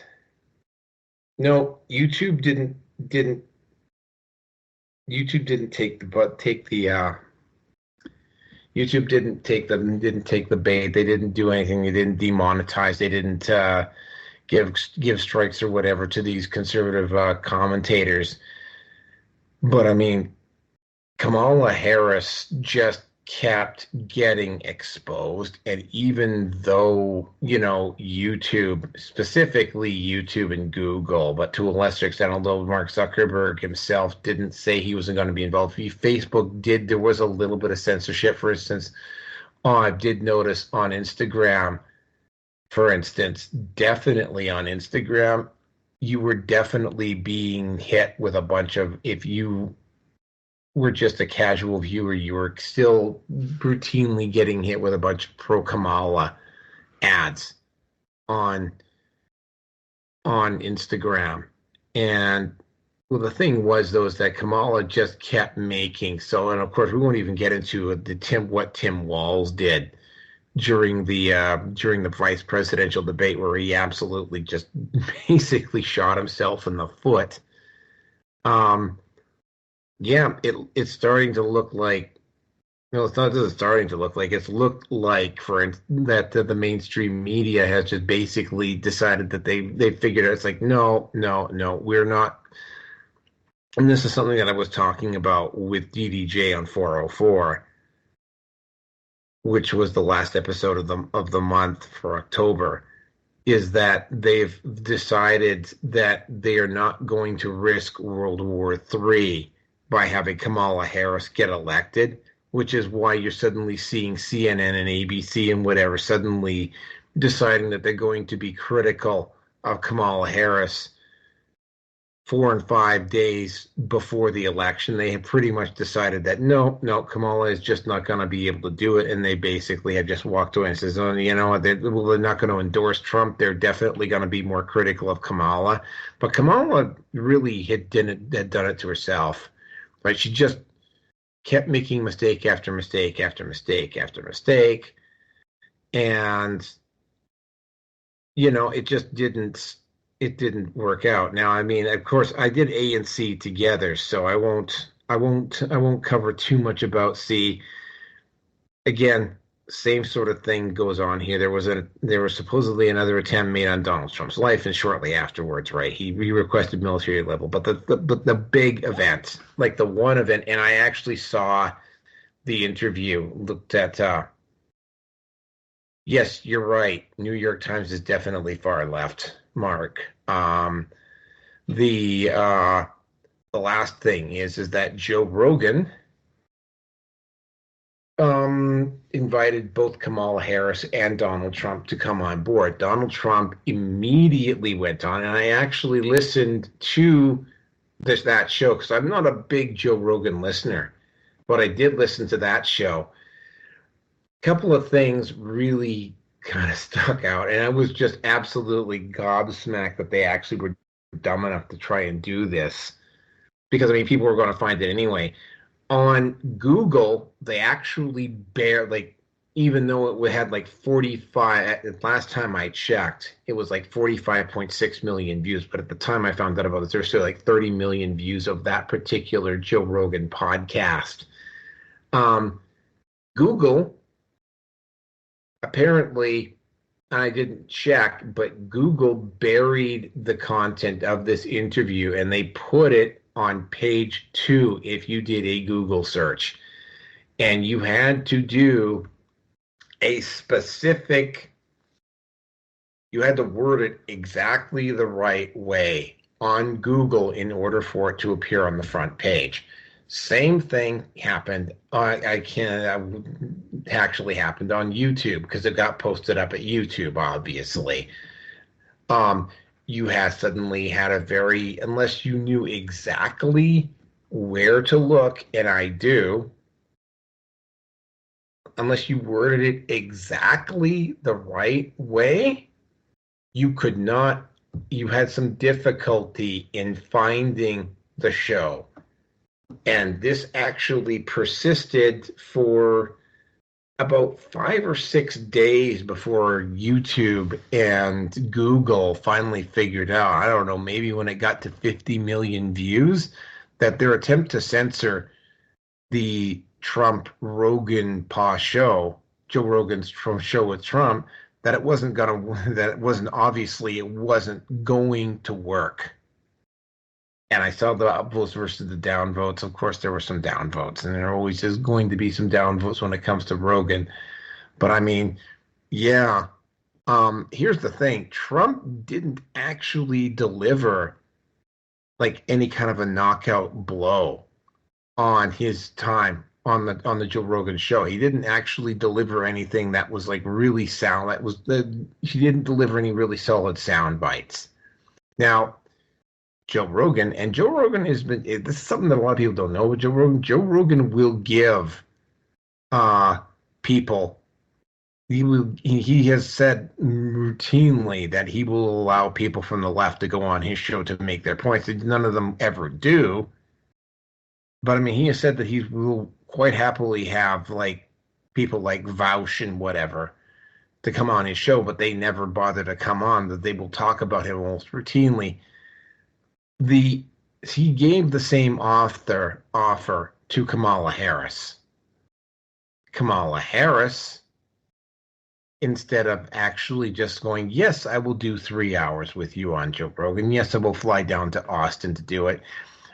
She demanded that Rogan all go to her, and Joe Rogan was only going to get an hour, and it was like, well, Joe Rogan's not going to do that. And what was really especially nice about, mind-boggling about this, was how the mainstream media attempted to marginalize Joe Rogan after he did that. Never mind the fact that Joe Rogan routinely gets more views on his show and listens to his podcast than most of the quote-unquote mainstream producers. Actually, I think virtually all of them that are on the air right now. And yeah, like, that's kind of like, what? How stupid do you have to be? Like, how detached from reality do you have to be that you realize that it's sort of like, it's like you threw in the mistakes that Kamala was doing in her campaign, where she kept putting her foot in her mouth. I know, yeah, Tim Walz contributed as well.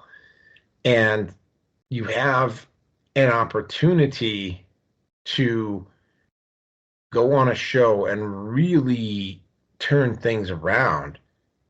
And instead of doing that, you jerk him around and you attempt to minimize his personal impact on the show by saying that Joe Rogan is not that important, even though he gets more, like I said before, he's definitely mainstream at this point.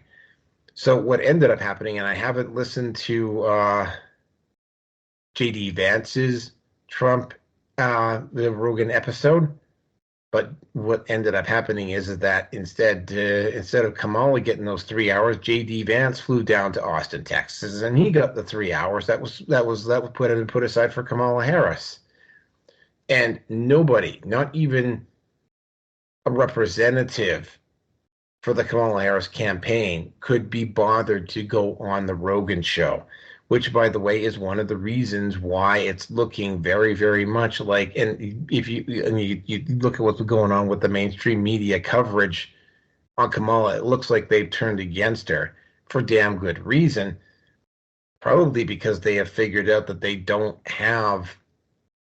they cannot really afford to be fighting World War III right now. I think it's probably part of the reason why. And with that, I want to turn it over to Roger.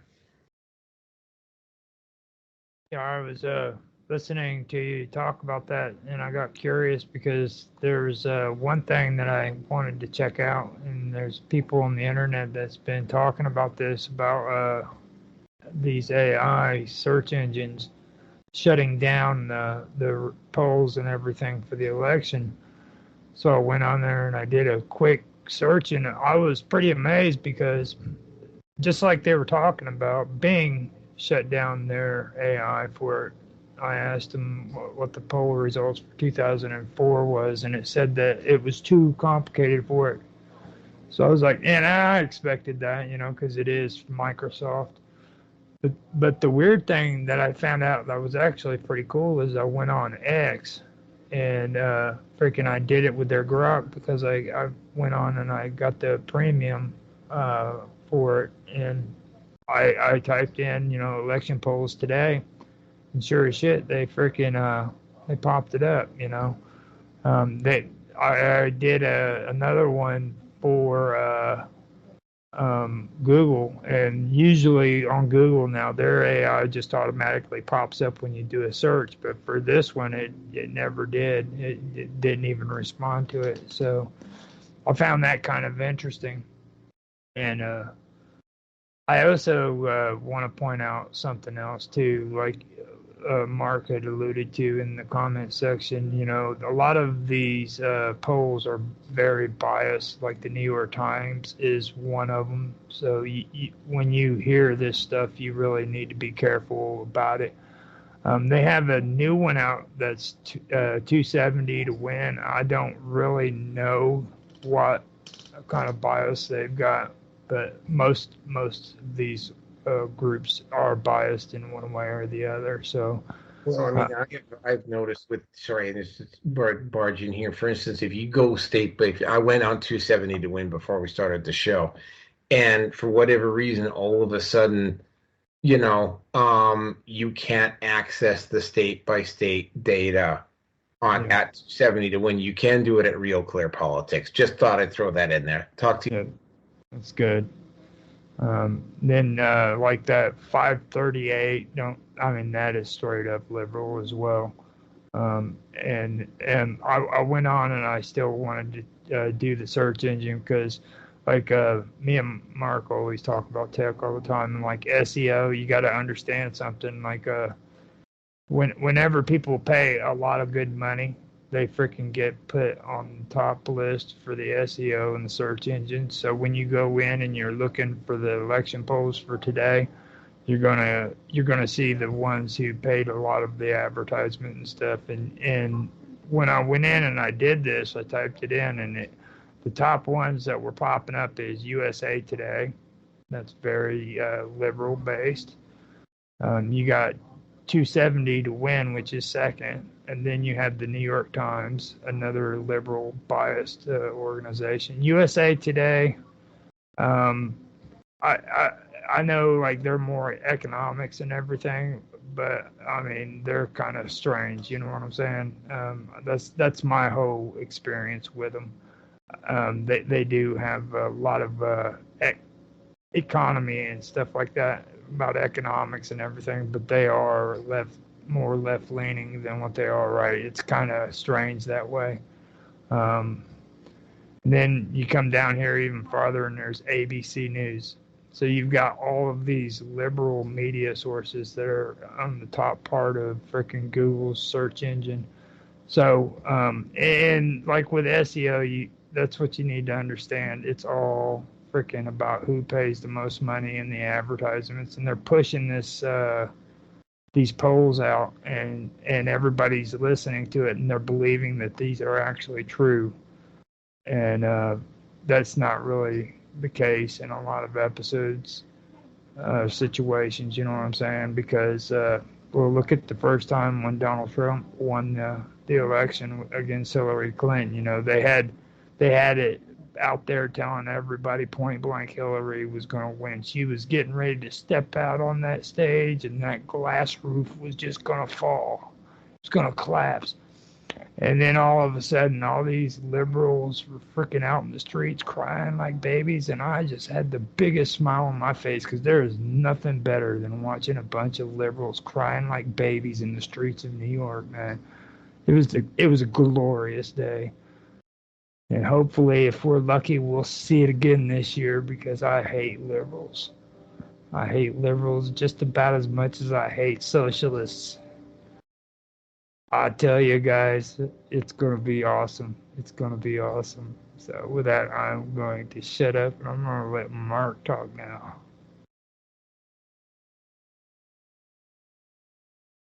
Then I had to continue from your little hands-on toughness and liberals. Um,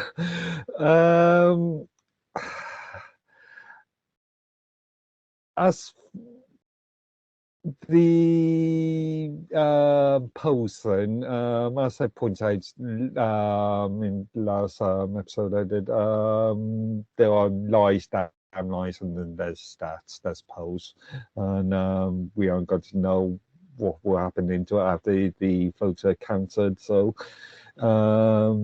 just don't believe everything you hear. Search engine optimization you were talking about, Roger.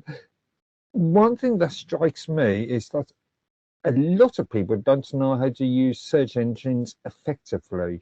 I mean, using things like quotation marks and Boolean switches or plus and minus switches to get more defined searches. And yeah, it always strikes me that a lot of people don't know how to use search engines effectively. So it's you may find that you're typing in something into a search engine and you don't get the as clear information as you would like. But yeah, that's just more of an educational thing as far as most people are concerned. One thing that has struck me, actually, there's two things that struck me during this election period. First thing that I have been reminded about, and I should have known this by the last election, is that there was a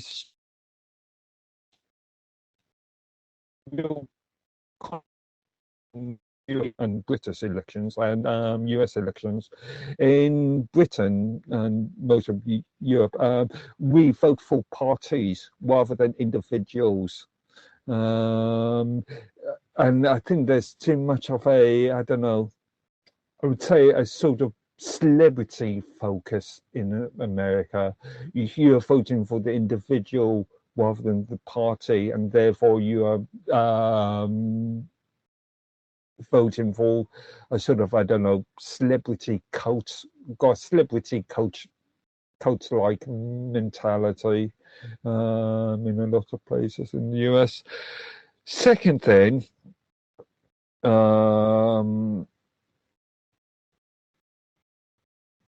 I totally forgot what the second thing was I was going to mention. Yeah, I can't remember. Sorry, there was something I was going to mention something, and I can't remember what I was going to say now. But yeah, just a few things to think about, really. Again, don't believe in everything that you read, and oh yeah, the second thing was in relation, especially in relation to Harris's campaign, there's been a lack of detail as far as, or in both campaigns, there's been a lack of details. Policies have only really been discussed in a very sort of minor way. Again, this goes back to the celebrities sort of thing, where people are more interested in the person rather than the policies. And yeah, US elections, this US election, I think has been lacking any actual real meat on the bone, any real policies. And there should be, again, a maneuver away from the sort of celebrity cult thing, and more focus on parties and policies as far as I'm concerned. But yeah, anyway, that's just my thoughts.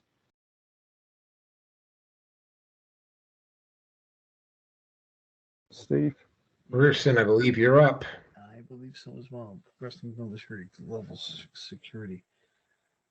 I would think after the ear clipping, shall we say, that would have been necessary. But I'm also torn because I'm of the opinion that everything that we're watching is just the necessary steps to wake people up.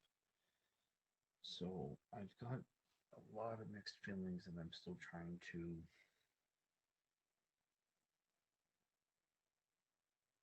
not filter that out, but I'm still processing all of it. Kamala looks like she's about to spiral. Well, this is a person that didn't even get 1% of the nomination vote to run against Trump to begin with. That went to Biden, and I'm still of the opinion that Biden that we know now is the Biden we see now is not the Biden that was campaigning back in 2019, 2020. Somewhere something changed. Just gonna leave it at that. But I mean, Kamala's record is absolutely abysmal. She says one thing, she does another. I mean, there was that meme of here's a picture of Trump, Kamala, and the married guy that she was fucking around with, and it's only Trump and the married guy that are sitting at a table.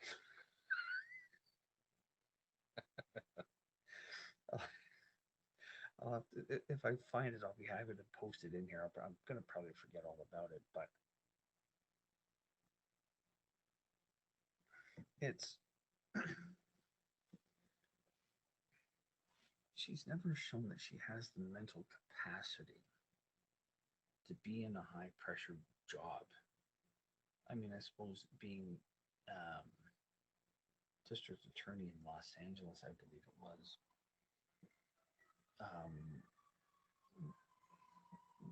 That's about the extent of her capability, and even then, she only got the job because she was fucking around with the mayor.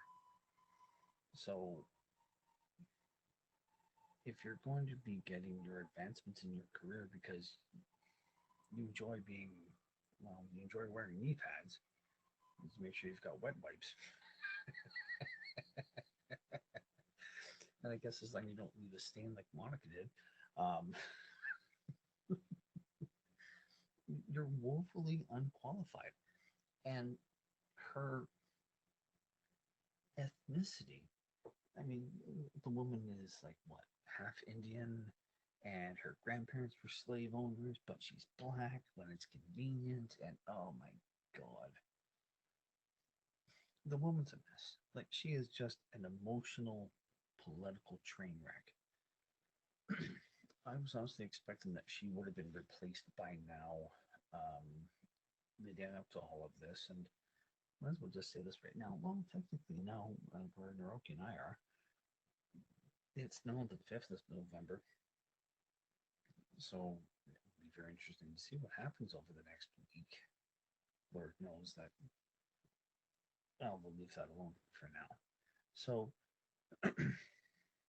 she's not fit for the job. She's not even remotely qualified. Again, I think all four of us could do a better job than what she doesn't do. I mean, she was the quote border czar, but she never went there, not once, if I remember right. Or if she did go, it was where there were no problems, so there's no accountability. Funny how that usually seems to work for modern women, but I'll leave that one alone. Another attempt made on Donald Trump. I'll be honest with you, I heard about it. I never looked into it. I didn't care, and I wasn't expecting that I was going to be on the podcast. So if I knew then what I know, what I would be aware of now, I would have looked into it more. Again, my opinion is that this is all theater. My feeling is that the good guys are going to win, but people have to wake up and they have to push back to bring about their own freedom. I mean, as the saying goes, how can you tell you're in a mental prison when you don't even know what the walls are, or to that effect? Oh yeah, and then Trump doing the Joe Rogan podcast. Yeah, Kamala had the conditions, and the one that was the most outrageous is that her team had to have the list of questions that he was going to ask beforehand. Kind of sounds familiar with the debate. I'm just saying. There's a team of remote viewers. Algar is the guy's last name. Dan Algar, something like that. Don, I don't remember his name.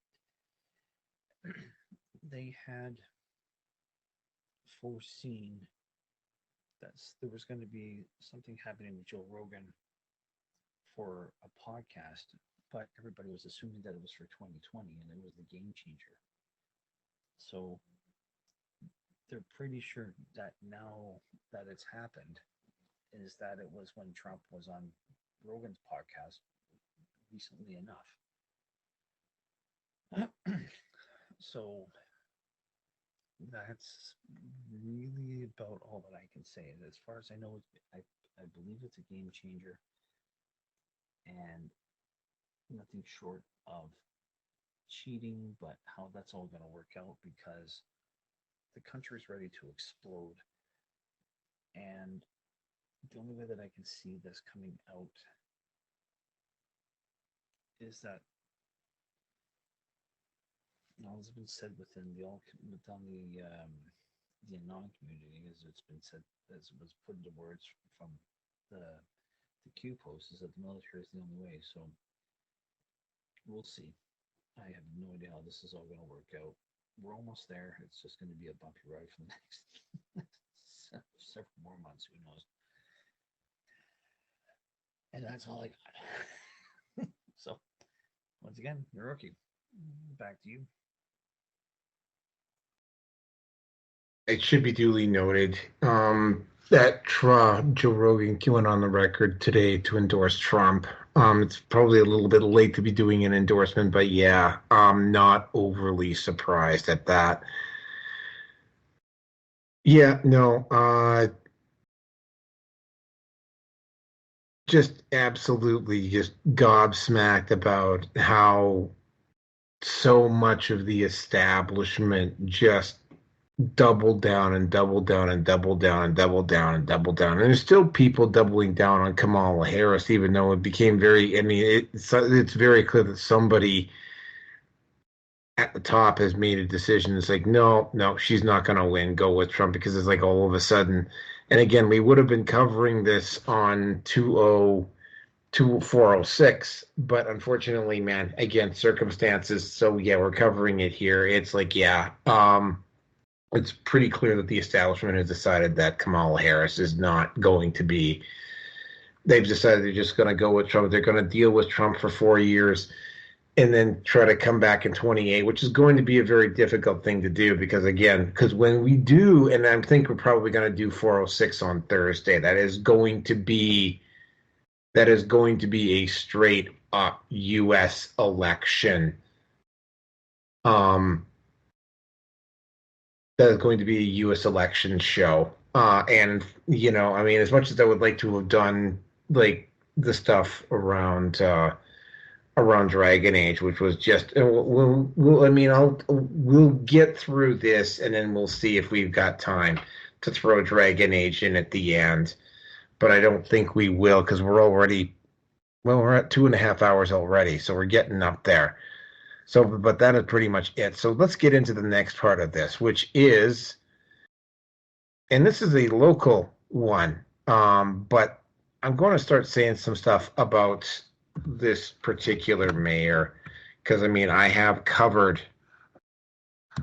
this. I have covered what the city of Edmonton has been attempting to do around 15-minute cities in the city of, like, we've covered that on the show before.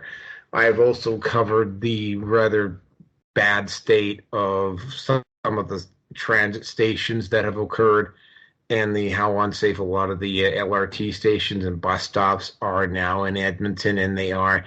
I'm going to point some stuff out about Edmonton.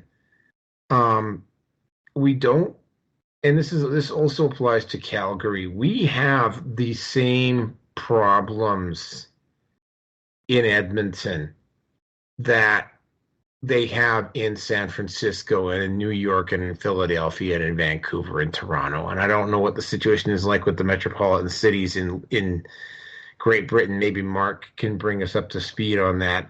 And Chicago. The only difference between us and some of those really bad cities down in the U.S. is that we're not nearly as far along in having these cities go really bad. And also, I mean, I have to point something out here because it's been hovering just above zero here for early November, and I got my winter jacket on now. And I wear winter gear everywhere I go, and I have to bring winter gear with me when I go out to work. The climate in Edmonton does not lend itself very well to living outside in the wintertime. It's a little bit more, just very slightly better in Calgary, but not by much. But we've got a lot of the same problems. Now, Amarjeet Sohi has been not as bad as Gary who's it, Gondek down in Calgary has been. So he kind of very, very smartly stayed out of the grooming school situation, as he didn't actively run block for the groomers like the mayor of Calgary did. But he has done some stuff here which I think is really not particularly good. He did, like, for instance, in the neighborhood I live in Edmonton, like, there are, like, the street I live on is like, it's been converted into a one-way because there's a bike lane. And, well, I think bike lanes are a great idea. The only problem is that when you bring in a bike lane, you're basically down to one-way traffic on that particular street. And this is actually, and then, by the way, this has literally happened to me. One time driving home, there was a person who was obviously a drunk driver, whatever, who basically just decided he was going to park his car halfway out onto the street. Now, on a normal street, that wouldn't be a problem. It wouldn't be a problem at all because you could just simply drive around it. But on a one-way street with a bike lane, you can't. This guy was blocking traffic. And fortunately, it was a residential street and not a busy thoroughfare. But there's that. And then, of course, and I've covered this also on this show, they have decided in their infinite wisdom, Amarjeet Sohi has decided in his infinite wisdom that Edmonton is going to be the North American model, or at least the Canadian model, for the 15-minute cities, as in they're going to ramp it up and they're going to introduce the concept of 15-minute cities and all of the hassles that come with being in a 15-minute city here first. The issue with that is that Edmonton is there's a lot of people who live in Edmonton, but don't actually work in Edmonton. That would include me. I have an apartment here, but I mean, I work out of town, and I'm usually only in town like maybe 1 or 2 weeks a month, usually just one. And it's not a city that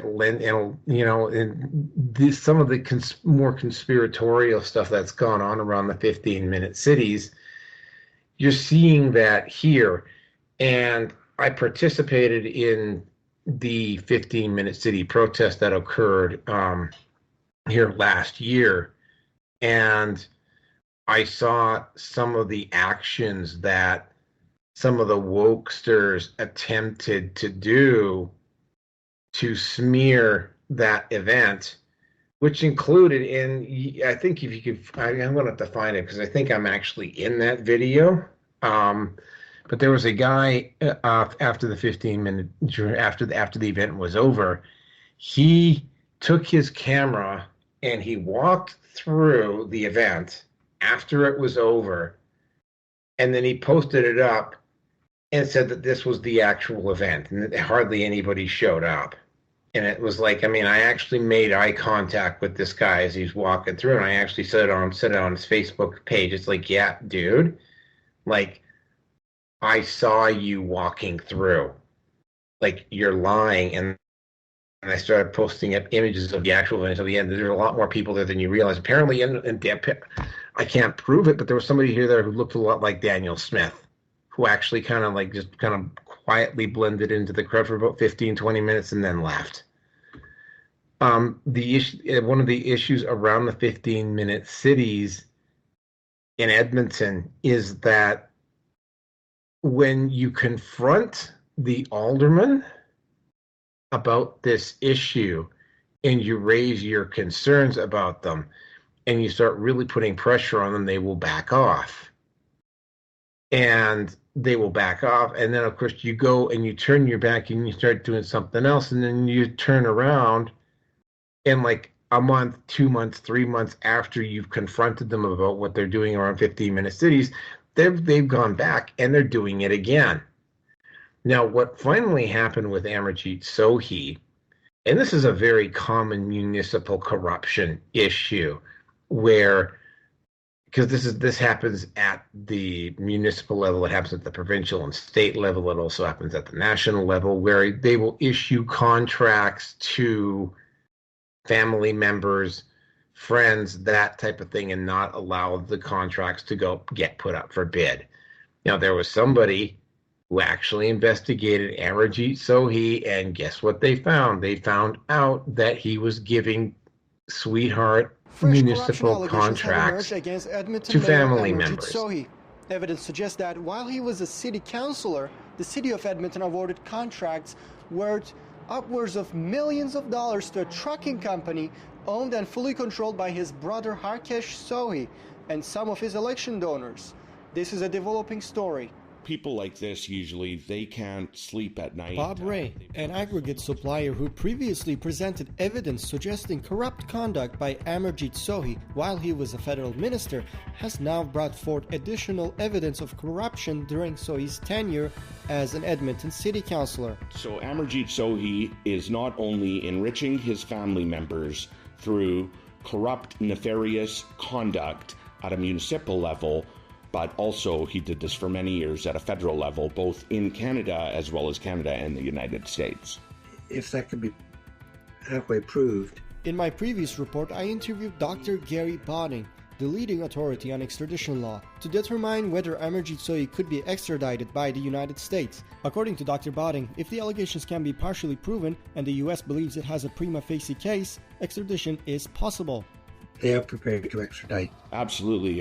There are many investigations that are pending right now against Amarjeet Sohi and his family members, and I believe that once a thorough forensic audit is conducted on him and his family members, both in the United States and in Canada, I think that he would definitely be a prime candidate for prison. In my previous report, I brought forth the fact that Sohi did not include the trucking company his brother Harkesh is involved with in his conflict of interest disclosure to the federal government while serving as the infrastructure minister. Sohi would later facilitate that company, White Rock Ventures, to get a contract at a federally funded project, the Regina Bypass Project. Who is the main hauling provider for you guys? We do have WRV. Last winter we had 60 of their trucks out. You were at that meeting on February 21st, were you not? Where the infrastructure minister was in Regina at the trucker meeting? Yeah, I think so. Yeah, I thought so. From our research, we know that Amarjeet Sohi's middle brother, Harkesh Sohi, and a bunch of companies, including White Rock Ventures, have been awarded many contracts by the city of Edmonton, while Amarjeet Sohi was an elected representative, either in the capacity of a city councillor or a mayor. White Rock Ventures is a gravel trucking company operated by Harkesh Sohi, who is the middle brother of Amarjeet Sohi, as well as other financial donators for Sohi's election campaigns. And Amarjeet Sohi was not disclosing these conflicts of interest and doing his due diligence. Instead, he was condoning giving contracts to his family members and enriching them at the behest of City of Edmonton taxpayers. Given the complex nature of this story, I've prepared this animation to summarize the previous and new corruption allegations against Amarjeet Sohi. After a failed attempt to win a seat as a city councillor in Edmonton in 2004, he became a councillor in 2007 and kept his seat for 2 terms until 2015. In his campaign disclosure statement from 2011, White Rock Ventures is listed as a contributor. Sohi left municipal politics to become the infrastructure minister in 2015. The Liberals made sure to give him an easy win by disqualifying other Liberal candidates. Sohi was one of the candidates supported by the World Sikh Organization among candidates such as Navdeep Bains and Harjit Sajjan. In his conflict of interest declaration, Sohi did not mention his brother Harkesh's involvement with White Rock Ventures. Both Sohi and Sajjan would hire the sons of former president of World Sikh Organization to high-ranking positions. In 2016, the Ministry of Innovation, Science and Economic Development, under the watch of Minister Navdeep Bains, awarded a sole source contract valued at almost $20,000 to White Rock Ventures. To conduct yourself such as a person like Amarjeet Sohi is a disgrace to life itself. He can't sleep at night. He does not have any friends. He has to live in fear because he has done nothing but criminal actions in his tenure as a politician here in Canada. In 2016, White Rock Ventures will be contracted to haul gravel in a federally funded project known as the Regina Bypass Scandal. According to sources, Amarjeet Sohi secretly flew to Regina, Saskatchewan, to facilitate White Rock Ventures' enrichment. During his tenure as a minister, he also involved himself with the Gordie Howe International Bridge project. Now, new evidence has emerged showing that during the years of Sohi's tenure as a city councillor, White Rock Ventures was given upwards of millions of dollars in contracts by the city of Edmonton. In 2012, White Rock Ventures received an 8-year contract worth upwards of $500,000 for construction equipment. In 2013, the city awarded White Rock Ventures a year-long contract for a loader for snow removal, also valued at upwards of $500,000. That same year, a similar contract for snow removal was awarded, up to $100,000 in value. In 2016, when Sohi left municipal politics for the federal office, his brother's company continued to get contracts from the city. A 2-year contract for $500,000 was given to White Rock Ventures to haul outside city limits. In 2019 elections, Liberal Amarjeet Sohi would lose his seat from Edmonton Mill Woods to Conservative opponent Tim Upal. Now the question is, did Amarjeet Sohi disclose White Rock Ventures in his conflict of interest disclosures to the city of Edmonton during those years? And if he did, why did he not disclose it to the federal government? The Premier of Alberta, Danielle Smith, needs to ensure that residents of her province are not violated by third world country immigrant corrupt Canadian politicians. And she needs to do her due diligence instead of cross-contaminating herself by pandering to organizations and fake religious / extremist temples for a few petty votes. During the years of Amarjeet Sohi serving as an Edmonton city councillor, managers at the city of Edmonton had no framework or guidelines to detect and assess conflict of interest. In 2019, the Edmonton's Office of the City Auditor conducted an audit to measure the adequacy of Edmonton's conflict of interest program. The auditor found that the city had no clear and coordinated governance framework to manage conflict of interest. On top of having no guidelines, framework, or structure to assess conflict of interest, the auditor pointed out that the management didn't adhere to the reporting process existent within the Code of Conduct Administrative Directive, which hasn't been updated since 2002. There was rampant corruption while Amarjeet Sohi served as a councillor, and there's rampant corruption now while he's serving as a mayor. I believe in the last 18 months, 7 procurement high-level managers for the city of Edmonton have resigned and left their positions because they're afraid they don't want to get caught with Amarjeet Sohi or contamination from Amarjeet Sohi. Recent news reports paint a concerning picture of the decline Edmontonians are enduring. So concerning that the provincial government under the leadership of Danielle Smith has considered auditing the city of Edmonton.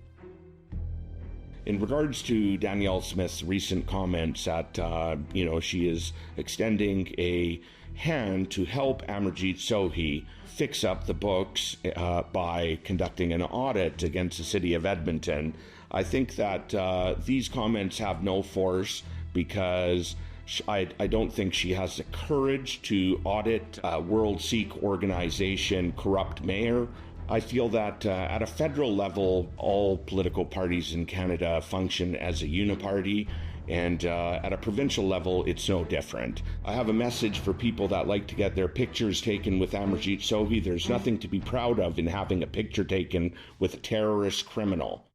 It's more of a shameful picture that should be recognized at and not something to be proud of. He was imprisoned in India in the late 1980s, early 1990s for being a Khalistani terrorist. The Prime Minister of Canada at that time, that was another corrupt individual named Brian Mulroney, and another corrupt member of Parliament, his name was David Kilgour. They pressurized the Indian government to release this terrorist that was not even a Canadian citizen. Through applying pressure with trade, the Indian government was left no other option but to release this terrorist. Media Bezirgan has reached out to Amarjeet Sohi on multiple occasions, but the mayor did not respond. In other interviews, Sohi maintained that he was a political prisoner. But as I reported in my previous reports, his rise to power is also as questionable as his past. He served 2 of the most prestigious portfolios in federal politics in Canada, namely the Canadian Infrastructure and Communities Minister and Natural Resources Minister of Canada, with maybe a grade 10 education. When he came to Canada, he took English as a second language, but he was made in charge by the negligent conduct of the uniparty Liberal Prime Minister Justin Trudeau. Another point worth mentioning is that in the same federal conflict of interest disclosure, Amarjeet Sohi omitted any mention of his brother Harkesh and his involvement with White Rock Ventures. Moreover, it seems like Sohi consistently avoids mentioning his brother's name in other disclosures. Speaker, I rise today to remember Gurbakh. In 2018, roughly 2.5 years after Sohi's father passed away, Sohi declared joint ownership of land in Punjab, India, with 2 individuals. Given that Sohi has 2 brothers, it raises the question, is one of these owners Harkesh Sohi? Why did Sohi find it important to disclose the joint ownership of this land, but not the names of the co-owners? What kind of land is this? Farmland or commercial land? Are Amarjeet and Harkesh business partners? How many more sole source contracts did White Rock Ventures receive from other ministries? How much have Edmonton taxpayers paid to White Rock Ventures so far? What we know may just be the tip of the iceberg.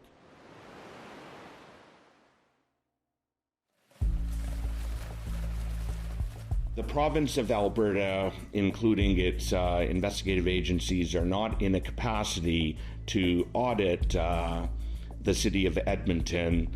It should be a neutral, non-biased, forensic auditing third-party firm, preferably not from Canada, that has no political affiliations. Amarjeet Sohi has been a politician for a lot of years, and throughout his years he has bought off many, many people. The evidence he has compiled through the years certainly warrants further investigation into both the Regina Bypass scandal and the Gordiev International Bridge scandal. These aren't just my views, these are the words of Dr. Gary Botting, the leading expert in extradition law. So that bears investigation. It certainly bears questioning. And that's where Bobby comes in, because Bobby Ray is meticulous in his research. and has the complete oversight of, oversight in the sense of a broad vision, and is able to put everything into perspective. The mechanism is there, it's just a matter of who's willing to apply it. And what Crown Counsel or what prosecutor, what Attorney General is prepared to say, this deserves further examination. This deserves a commission of inquiry, or this deserves at least to go to the ethics commissioner, as long as the individual is still in government. The ball is now in the courts of the RCMP and FBI. Learn more about MRG Tsoi's conduct at reginascandal.com and about the international scandal at gordiehousescandal.com. I'm awaiting ATIPs to confirm whether Mayor Sohi ever declared his brother Harkesh's involvement with White Rock Ventures to the city of Edmonton. Exposing high-profile corruption in Canada carries significant costs, from production expenses to security needs. Your support is vital for maintaining editorial independence and continuing to deliver truthful news. If you would like to support my work, please donate at mediabizirgan.com/donate. Thank you.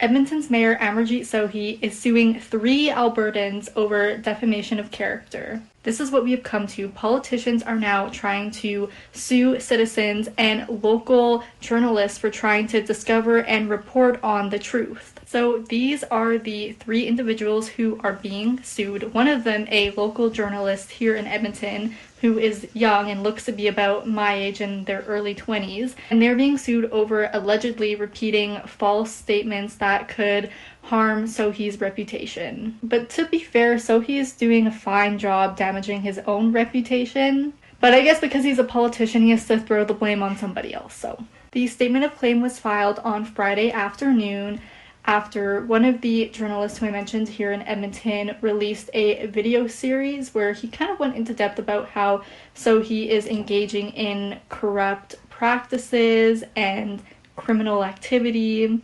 From our research, we know that Amarjeet Sohi's middle brother, Harkesh Sohi, and a bunch of companies, including White Rock Ventures, have been awarded many contracts by the city of Edmonton, while Amarjeet Sohi was an elected representative, either in the capacity of a city councillor or a mayor. He was condoning giving contracts to his family members and enriching them at the behest of City of Edmonton taxpayers. And of course, CBC News said that all of these accusations are completely false, even though the documents are like right there in the video. Now, Sohi did not make himself available on Friday when the lawsuit came out, but he did release a statement, and of course, he played the race card. This is the statement that Sohi released, and he called the journalist toxic. And he said that if this sort of behavior continues unchallenged, it will create a political environment where Edmontonians, especially from diverse and underrepresented backgrounds, are not comfortable fully participating in their democracy. So yes, he's trying to use the legal system to suppress criticism, but this is politics. Not everybody is going to like you. You are always going to have criticism, and that comes with the job. And if you can't handle it, don't become a politician. And not only that, but Sohi is suing this young, independent journalist for $750,000. He said he's going to donate that money towards an organization that is fighting discrimination in politics. Now, the journalist actually sent CBC an email, and he said that every single statement that he claimed is supported by documentation. He also said that he is prepared to defend himself vigorously with strong legal representation, as he should. And he documented all of it. And Amarjeet Sohi decided to use Lawfare on this guy to try and shut him up. And of course, this wasn't covered in the Edmonton Sun or the Edmonton Journal, and there's like the reports that came out, especially how to see. So I don't think it wasn't CBC. I'm trying to think it was the CBC or CTV that tried to make it look like this guy was lying about what he was talking about. So you had to go to the alt media, and it's like the guy on the alt media is like saying like, I don't know what Sohi thinks he's doing. I don't know what they're reporting in the alt media, because the alt, like in the regular media, because the regular media was saying he was just lying about this. And it's like, no, I'm not lying. Like, I have the documents sitting right here. If anybody wants to ask me, and nobody in the mainstream media bothered to. And I don't know what the progress is on this lawsuit, but basically what it boiled down to is Amarjeet Sohi was using Lawfare to silence a non-establishment media critic of what he's doing. And by the way, Sohi, although he's not necessarily as unpopular as Yari Gondek is in Calgary, he's not exactly all that well liked. And I'm going to throw this in about Amarjeet Sohi. Amarjeet Sohi used to sit in the House of Commons as a Liberal cabinet minister under Trudeau when he first got elected. Need I say more? And with that, I want to turn it over to Roger. I mean, when it comes to the Canadian politics, you've already heard my stance on it. I'm still curious about some things, like we were talking about immigration, before, and the thing that I've been wondering is, like, I've heard rumors that you guys import people from frickin' Mongolia, and that's one thing that I was always curious about. Like, how many Mongolian immigrants do you guys get in Canada? Because I've heard that they've been coming in there by the boatloads. And then another thing that I wonder is, like, do you guys eat horse meat? Other than that, I mean, I don't have anything else to say. So I'll pass. To see in Quebec, or so I've heard.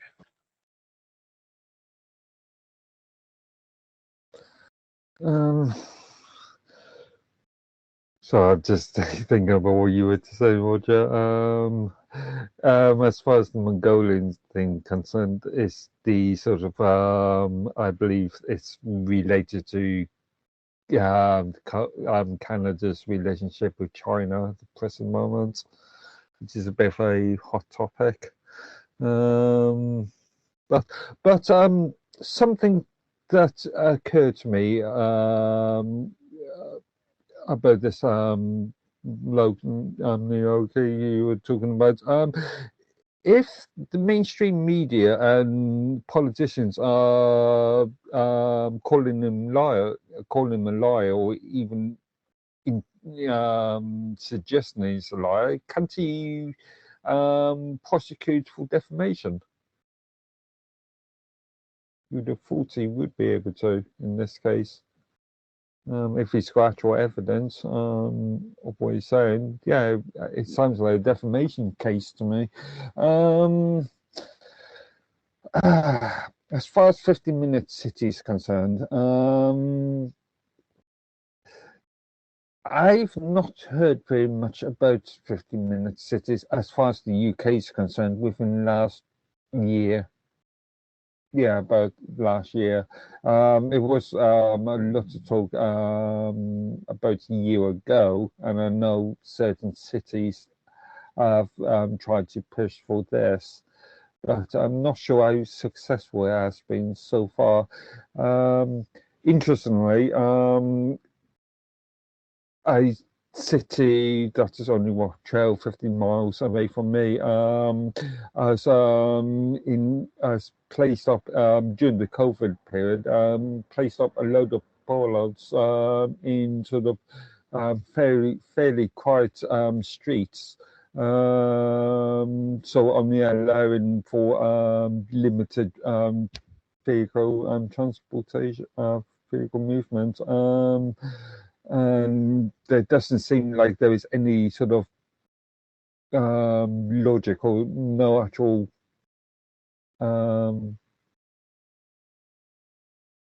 joined up thinking there, because they are just putting up bollards in random places by the look of it. But I don't know. There's a difference that you've got to consider when it comes to UK compared to the North American. North America is based upon North American cities are based upon grid systems and with specific zoning laws. So you can only have retail in a certain space, and you can have residential in a certain space. Whereas in the UK, we've got a much more I don't know, integrated system where I've got shops down the road from me. I've got factory about 5 minutes walk from me, and I've got all the facilities fairly close to me. Yeah, there is a different sort of mentality, and also there is a different mentality when it comes to transportation in the UK, because we've got a much more integrated sort of system when it comes to commercial and residential. There is less need for vehicles, there's less need for cars. Whereas in the US, you've got your residential on one side of the town, you've got your commercial on the other side of the town, and US cities are not built for walk-in. US cities are built for cars at the end of the day. I mean, how often do Americans go out and have a walk just for the hell of having a walk? In the UK, for some people, that's just a pastime. You can just go out. I can go out and 5 minutes, 10 minutes away, I can be on a field. And I'm straight from a fairly big town to a green and pleasant field. But Americans can't really do that. So, yeah. As far as I am personally concerned, for the majority of what I do, or majority of where I go, 15-minute cities wouldn't make that much difference to me. Sure, I can see an issue of retail establishments only being able to operate with a selective number of customers, and it's going to, and the 15-minute city idea is going to do damage to retail. But on the whole, I would imagine for most Brits, 15-minute cities wouldn't, even though I am against the idea in principle, but in reality, I don't think it would really affect the average Brit. Whereas in US, because of your zoning laws, it would affect North Americans much more. But yeah.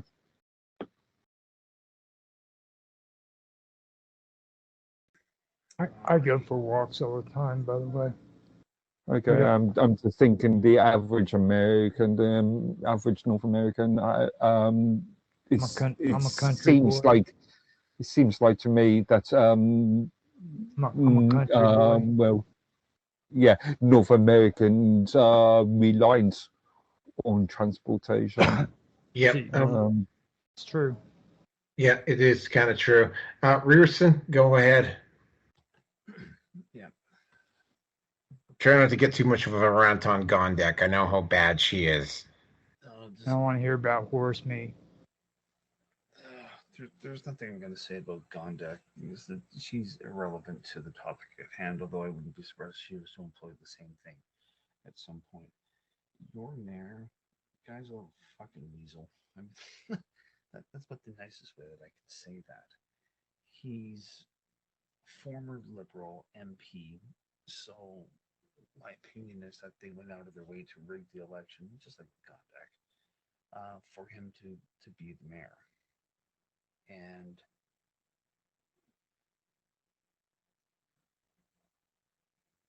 as I was saying before about the Uniparty, it's not just at the federal level, it's the provincial or state level. And it's also prevalent with local officials as well, or officialdom.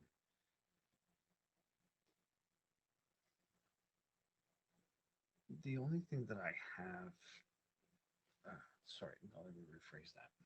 Start over again here. The fact that he's employing lawfare is really no different to compare this to on a much smaller scale and with fewer operations having been thrown, excuse me, at the whole process. I mean, this really just doesn't seem to be any different than the lawfare that's been thrown at Trump. Pretty much right from the beginning when he got into office. Only difference being is that this guy is much smaller. I know of him, but I don't know his name. So within the province itself, people will know who he is. Kind of like Aaron O'Hu instead of Aaron O'Toole, who was the previous Conservative leader of the Conservative Party of Canada. And so for him to be employing tactics of throwing his office at anybody, at any serious enough detractor, that really only just shows you how weak of a person he actually is. It's not just him, but any other individual who'll be acting in the same way. Unfortunately, they are taking up oxygen and water and food and everything else, and they're here, but I'm hoping at this point that it's going to be they're here for a lesson for people to learn, and it's to hopefully for people to stand up and push back. Problem being, though, is that Canadians are incredibly laid back, and it takes a lot to the amount of inertia to fight against to get people to actually do something in this country is fucking monumental. The trucker convoy almost feels like it's going to be a once in a lifetime occurrence within the country, but stranger things may happen. I don't know. So for me, at the end of the day, this little weasel, and I'm not familiar with anything that he's doing here, but this, your mayor being a weasel, will employ every possible tactic. If my talking previously about the political theater is not right. So again, I haven't reconciled what's going on to what I'm feeling, to what I'm processing. So I don't have an answer for you in that regard. I'm not, unfortunately, I'm not surprised. Like, I'm really not surprised. I mean, this is really, he documented everything that had to be done. Well, yeah, of course, he had to document everything that had to be done because there has to be a paper trail for funds being doled out for capital projects. But I mean, this is really, in essence, it's no different than what we're seeing. The reason why the Parliament hasn't done a damn thing in the last few weeks because of the Sustainable Development Technology Program, SDTC, I believe is what it is, where enough liberal insiders were also profiting, either directly or with their friends, or people that are very well tied to the Liberal Party of Canada under Trudeau. Again, as I was saying, is that he was, at the federal level, a member of Parliament. He was an MP, so shall we say a congressman, to put it in perspective for Roger. So the rot that's going on in Ottawa, unfortunately, has worked its way down to Edmonton, and I've heard something similar about Jody Gondek being just as corrupt because she's got her fingers with her business or businesses with enough contracts within the city as well too. But I don't want to be living here any more than I have to, so I'm just detached. And again, with everything that's happened over the last 4 years, and with my spouse even going so far as to say, and my son even for that matter as well too, that I'm a conspiracy theorist, I don't say anything to anybody anymore because they're not going to listen. So if what's happening up in Edmonton is going to happen in Calgary. It's not my fucking fight because no one's going to listen to me. I know people are not going to listen to me, but that's not what my job is here. That's not my purpose for being here. So if it does occur, it's someone else is going to have to take up the fight. And maybe, if it catches my attention, maybe I'll get behind it. We'll see. So I don't have anything more to say on this one. This topic coming up is what I've been waiting for. So back to you, Norkin.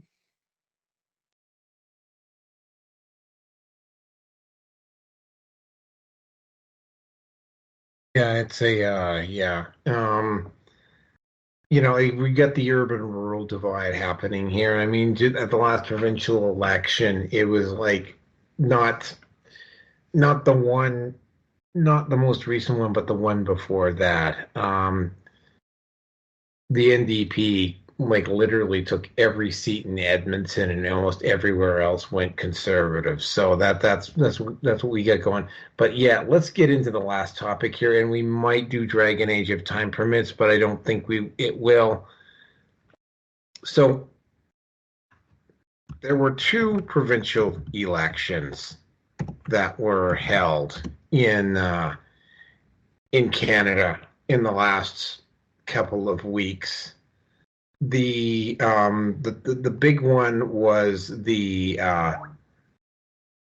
one in BC, which was harryingly close. What I saw is that neither party actually secured a majority, but the NDP at last time I checked, and by the way, here's something really weird that has happened around this particular election, and that is the fact that, usually when there's an election going on, the maps for the election are usually readily, like you can take a look at the district by district electoral maps for each area. And what is going on this time is the fact that there's the electoral map, even though, by the way, it was, I don't think any party won the actual majority. What ended up happening here is that the New Democrat Party took 46 seats, the Conservative Party took 45, and the Greens basically held the balance of power because they won 2 seats. Now, I don't know for sure if that was the final total. I'm actually going to go and find out for sure. But what ended up happening is that if this was the actual final vote, and by the way, the margin of vote, like the NDP took about 1.5% more of the vote than the Conservatives did. When I look at the electoral map, and by the way, I got to point out something. There is,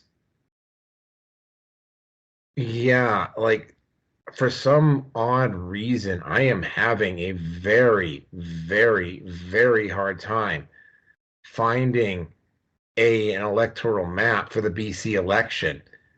And part of the reason why that is the case, and I did finally get one on X, is because, it shows that there's a very clear political divide between the urban and the rural. Because what basically happened is in the BC election is that the coasts basically voted, the coast and the Vancouver and Victoria all voted for the New Democrats. In the interior, with the exception of the Kootenays, and all voted for the Conservatives.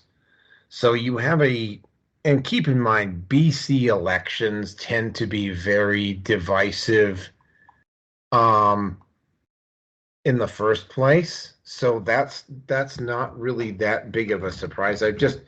One of the things that I have noticed is that, this result was just, this is, to say that this is divisive would be an understatement. And the it's one thing's for sure. If the official totals stay the way they are, what that basically means is that the Green Party and what the Green Party has been, what the Green Party represents, and what the Green Party has been doing. What the Green Party, because they actually physically hold the balance of power in the provincial legislature in BC, is that it's going to be a lot more difficult for the Greens to basically hide behind the behind the New Democrats and blame the New Democrats for all of the insane, like some of the really insane environmental policies that have come up. And it's going to be a very interesting electoral vote. And what's going to happen is, well, you guys are looking, I'm actually going to go and try to find the official results, because basically as it currently stands, the New Democrats were 1 seat away from having a majority. No, 2 seats away from having an absolute majority. I don't think they got it, but they may have. The whole thing with this is, it's the politics in BC, which, by the way, and I grew up in BC, and the politics there tend to be very divisive.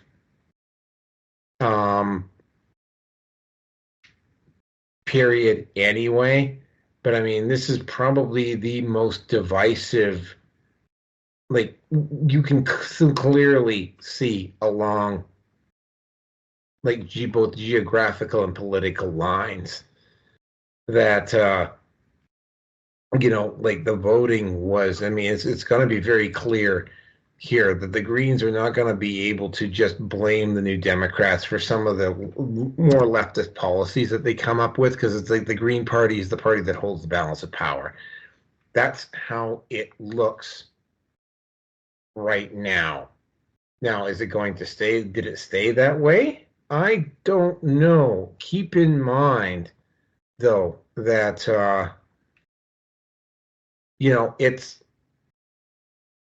it's hard. It's really difficult to say exactly what's going to happen, because again, Vancouver does have a lot of the issues that the West Coast in general has, with a really bad drug use policy, which would basically not lending itself can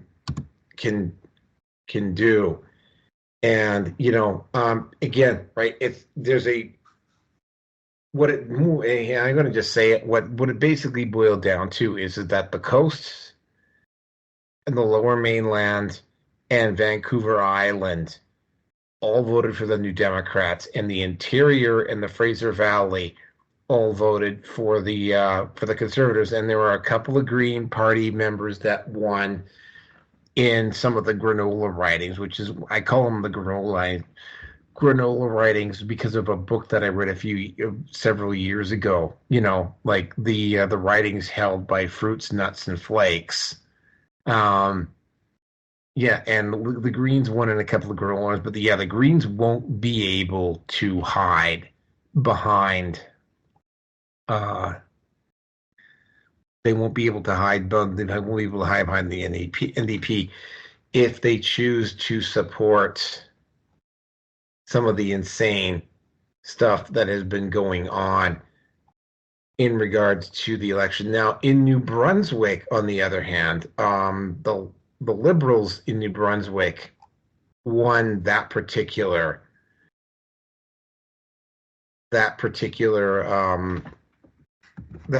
election going away. Now, you got to understand, New Brunswick is, New Brunswick, Nova Scotia, Newfoundland, and PEI to a great extent. They they hold they tend to be very reliant upon national, or they tend to be very reliant on the federal government for a lot of their financial support. And yeah, it's when you take a look at again, the election, just like in BC, wasn't proportional. But what ended up happening is that the Atlantic provinces generally tend to support the Liberals. That's what I've noticed with the Nova Scotia, but with the Atlantic provinces, and again, right, perhaps not really all that much of a surprise that the New Brunswick election, the Liberals won there with a solid majority. Keep in mind the provincial parties and the national parties for the Liberals are not necessarily the same thing. For instance, the Liberal Party in British Columbia was actually very strong, had a very strong conservative lean to it, and they actually changed their party to BC United away from the Liberals because they didn't want to be confused with Justin Trudeau. So the whole thing is, and I will check when I turn this over to the next person, is the fact that it's going to be very clear who and who's supporting what in BC after this. And again, I'm from I grew up in Prince George. I came of age in Vancouver. Vancouver is effectively my hometown. And seeing the state of Vancouver the way it is, and knowing that for at least another 4 years, there's probably not going to be, at least for another year or so, there's probably not going to be any moves by any government on any level, municipal, provincial, or federal, to fix the problem that exists in Vancouver. It's kind of heartbreaking because Vancouver used to be, and I have to say this, used to be considered the most livable city in the world. If you go back to 2015 and you go 2015 most livable cities, Vancouver would be up near the top of the list. You go to 2021 or 2024 or 2023 and you look, Vancouver is gone. It should also be pointed out that Calgary also used to be on that list, and Calgary's not there anymore.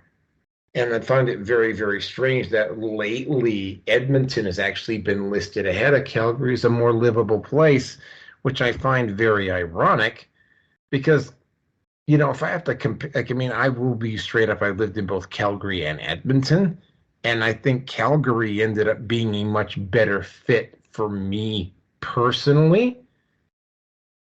But yeah, that's some very interesting stuff. Again, not overly surprised because the New Brunswick is a lot more dependent on federal dollars than BC is.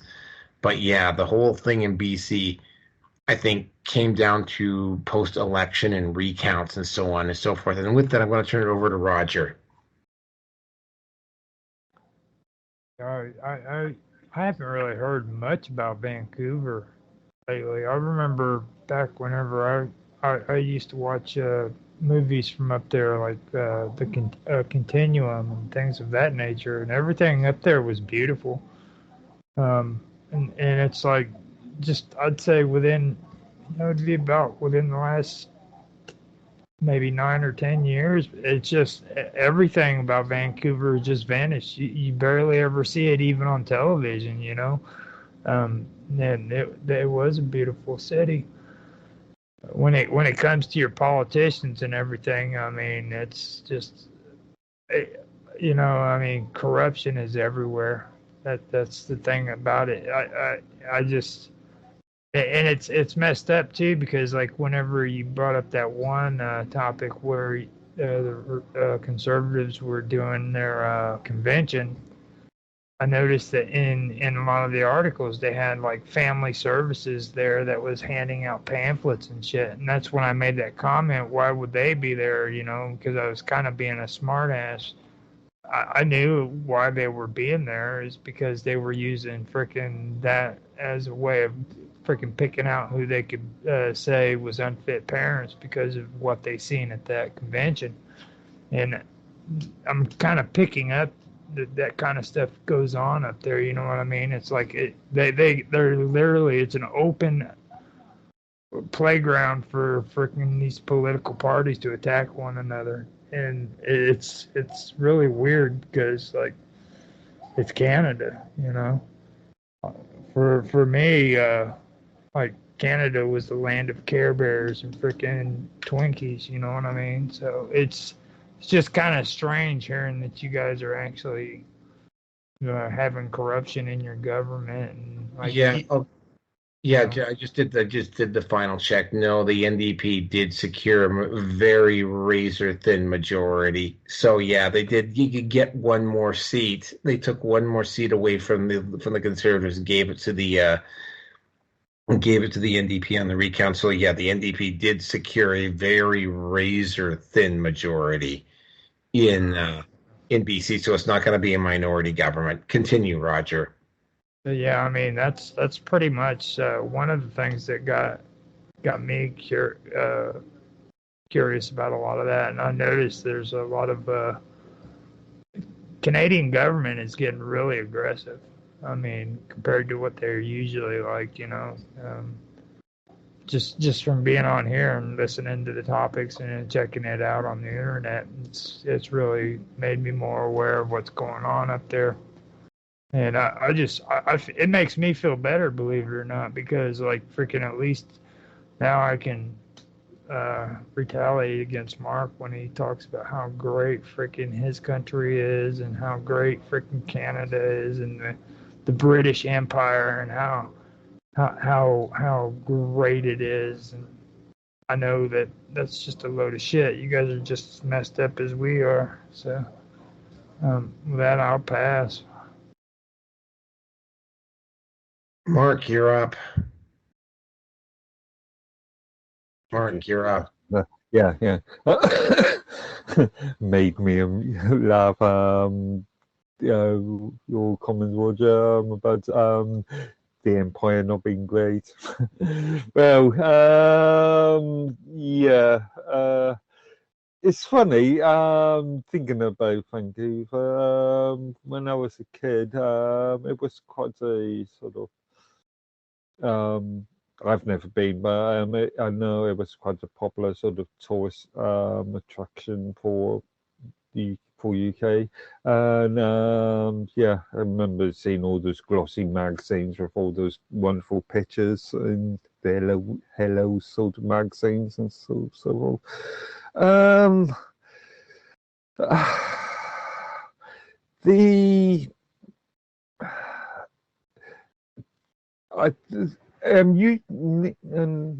You were talking about the Green Party in Canada, and as far as the UK is concerned, the Green Party is just as left-wing and sort of loony left-wing as the Liberal Democrats are in this country.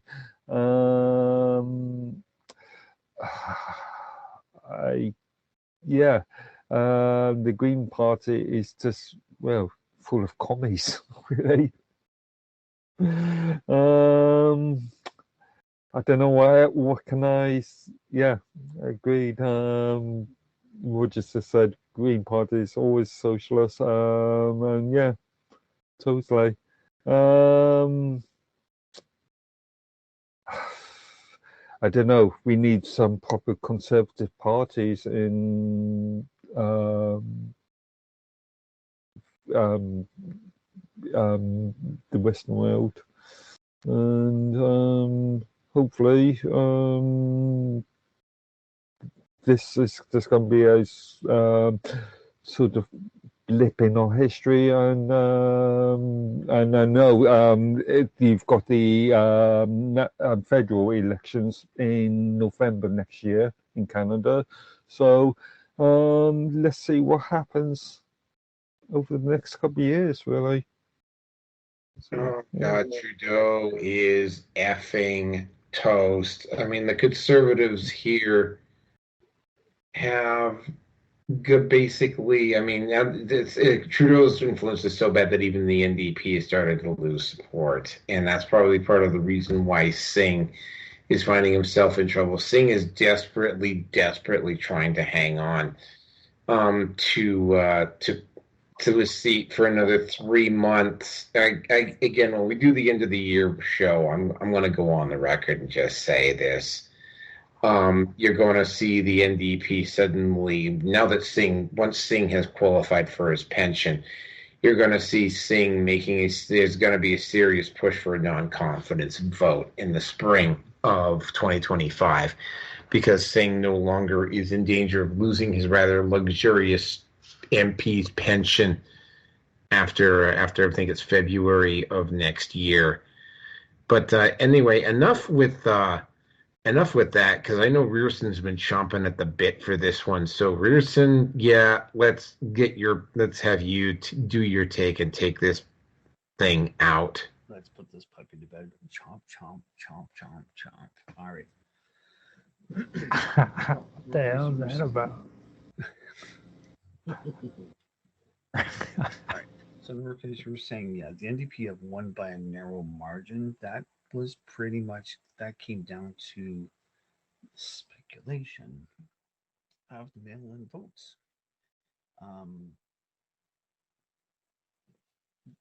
Votes were being held by BC election staff in their homes. Now, I don't know about any of you gentlemen here, but I don't see how anybody could not wonder what could possibly happen with those votes. There's no like real paperwork, nothing.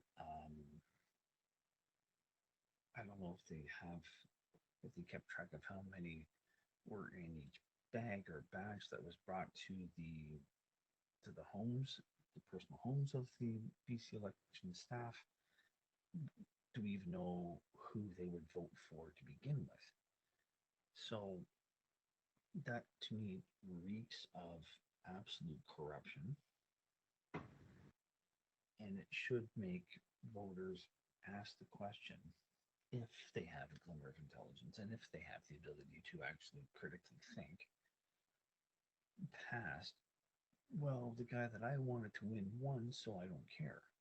Okay, well, what if it was the guy that you didn't want to win, and he was to pull this crap?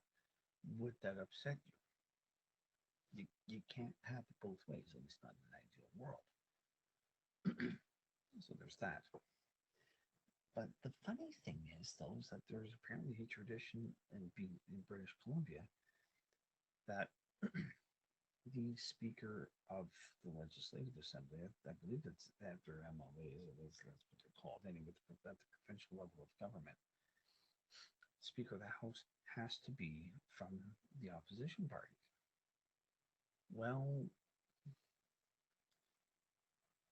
Rustad has basically said in no way, shape, or form we're not going to supply the Speaker of the floor, house, whatever. It's not coming from our party. And the Green Party can't do it because that whoever is Speaker of the House is a neutral party, and there's no political affiliation. So the Green Party has 2 seats. That makes them an official party.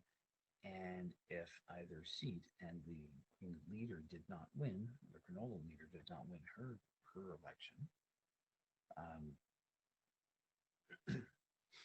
if one of the 2 MLAs for the granolas goes into the speaker's position, they lose official party status. So that bare minimum majority, it's quite possible that that's going to be coming out of the Liberal part, out of the NDP party. Thus, they're not the majority, and the granolas will be the kingmakers.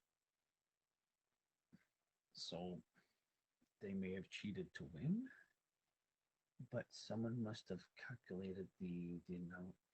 If there was election interference or cheating, whatever you want to call it, if there was, someone didn't think it through enough to make sure that they had not. They needed to basically win to get the majority with an extra vote, with an extra seat or two. So I don't know. I have no idea. As for New Brunswick, I'll be honest with you, I really didn't care all that much about it one way or the other. It's unfortunate, in my opinion, that the Conservative government was kicked out, but he was in power for 3 terms, I think it was. I don't know what things are like in the UK. I'm sure the system, our system of elections are probably the same, first past the post system. But typically politicians or these political parties typically have about 8 to 12 years, and the public has just had enough of them. Typically they'll have grown corrupt if they weren't corrupt already to begin with. And there's just too many mistakes that seem to have happened. Or the policies were just too much, or in the case of New Brunswick, it's, from what I've heard, I don't know, I can't say for certain, the Conservative, there was a pushback in the, for the alphabet community, I guess is going to be the best way to say it. And it seems to be that that was a step taken too far with New Brunswick. So whatever happens in that province at this point in time, I don't know, and I really honestly don't care. I've got enough of my own plate to worry about, especially provincially, that I have less of a fuck to give with what happens over there. So let the Frenchies over, let the Acadians over there do what they're gonna fucking do. I don't know. I don't give a shit. So I don't have any more to say on the whole matter. So we will end on that note. So Naroka, you want to just add your finishing comments? We will put the sucker to bed as all of us want to get to bed. Okay, yeah, I'm gonna be up for a little bit. Yeah, I kind of expected because it's gonna be so politically heavy this week that it's gonna be, like I said, it's like we're gonna probably for 406 and 407. There's going to be a very high political end on it. Apologies for not covering the situation with Dragon Age. We just didn't have the space or the time. And again, life happened and I was moving this week, so I just didn't have time to do anything around the news this week, which is why this particular episode is going around something like about 3 hours and 20 minutes here. But thank you everybody for listening. Can you answer that question for me though?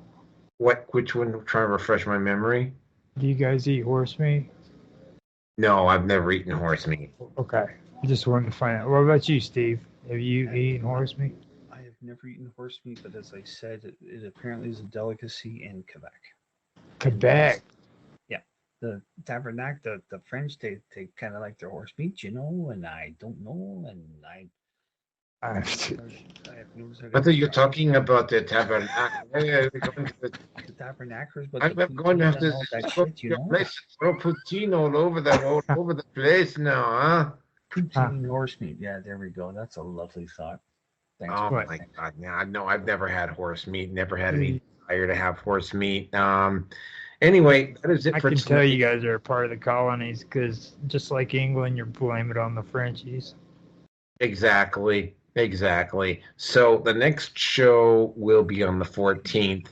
Roger, yeah. It will actually, how it's going to look like is that I'm going to probably announce this, and we're going to do a U.S. election special on the 14th, and then we get the regular show on the 15th. If there is space, I will try to throw Dragon Age in on 407. If there's space available, because I'm gonna go on the record. I'm gonna say, like, no matter who wins on Tuesday, there's going to be riots somewhere. I'm fully expecting we're gonna get those people, like we're gonna get some more of those like freak out moments there, like that one woman back in 2020 who was like, no, like she did it in 2020. In 2016, sorry, 2017. But that is it for tonight, folks. Enjoy. I will talk to all of you again. Rierson, we'll see you next time around. Keep in mind we get the anniversary special coming up for RPN at the end of November, so that'll probably be the next time he comes in.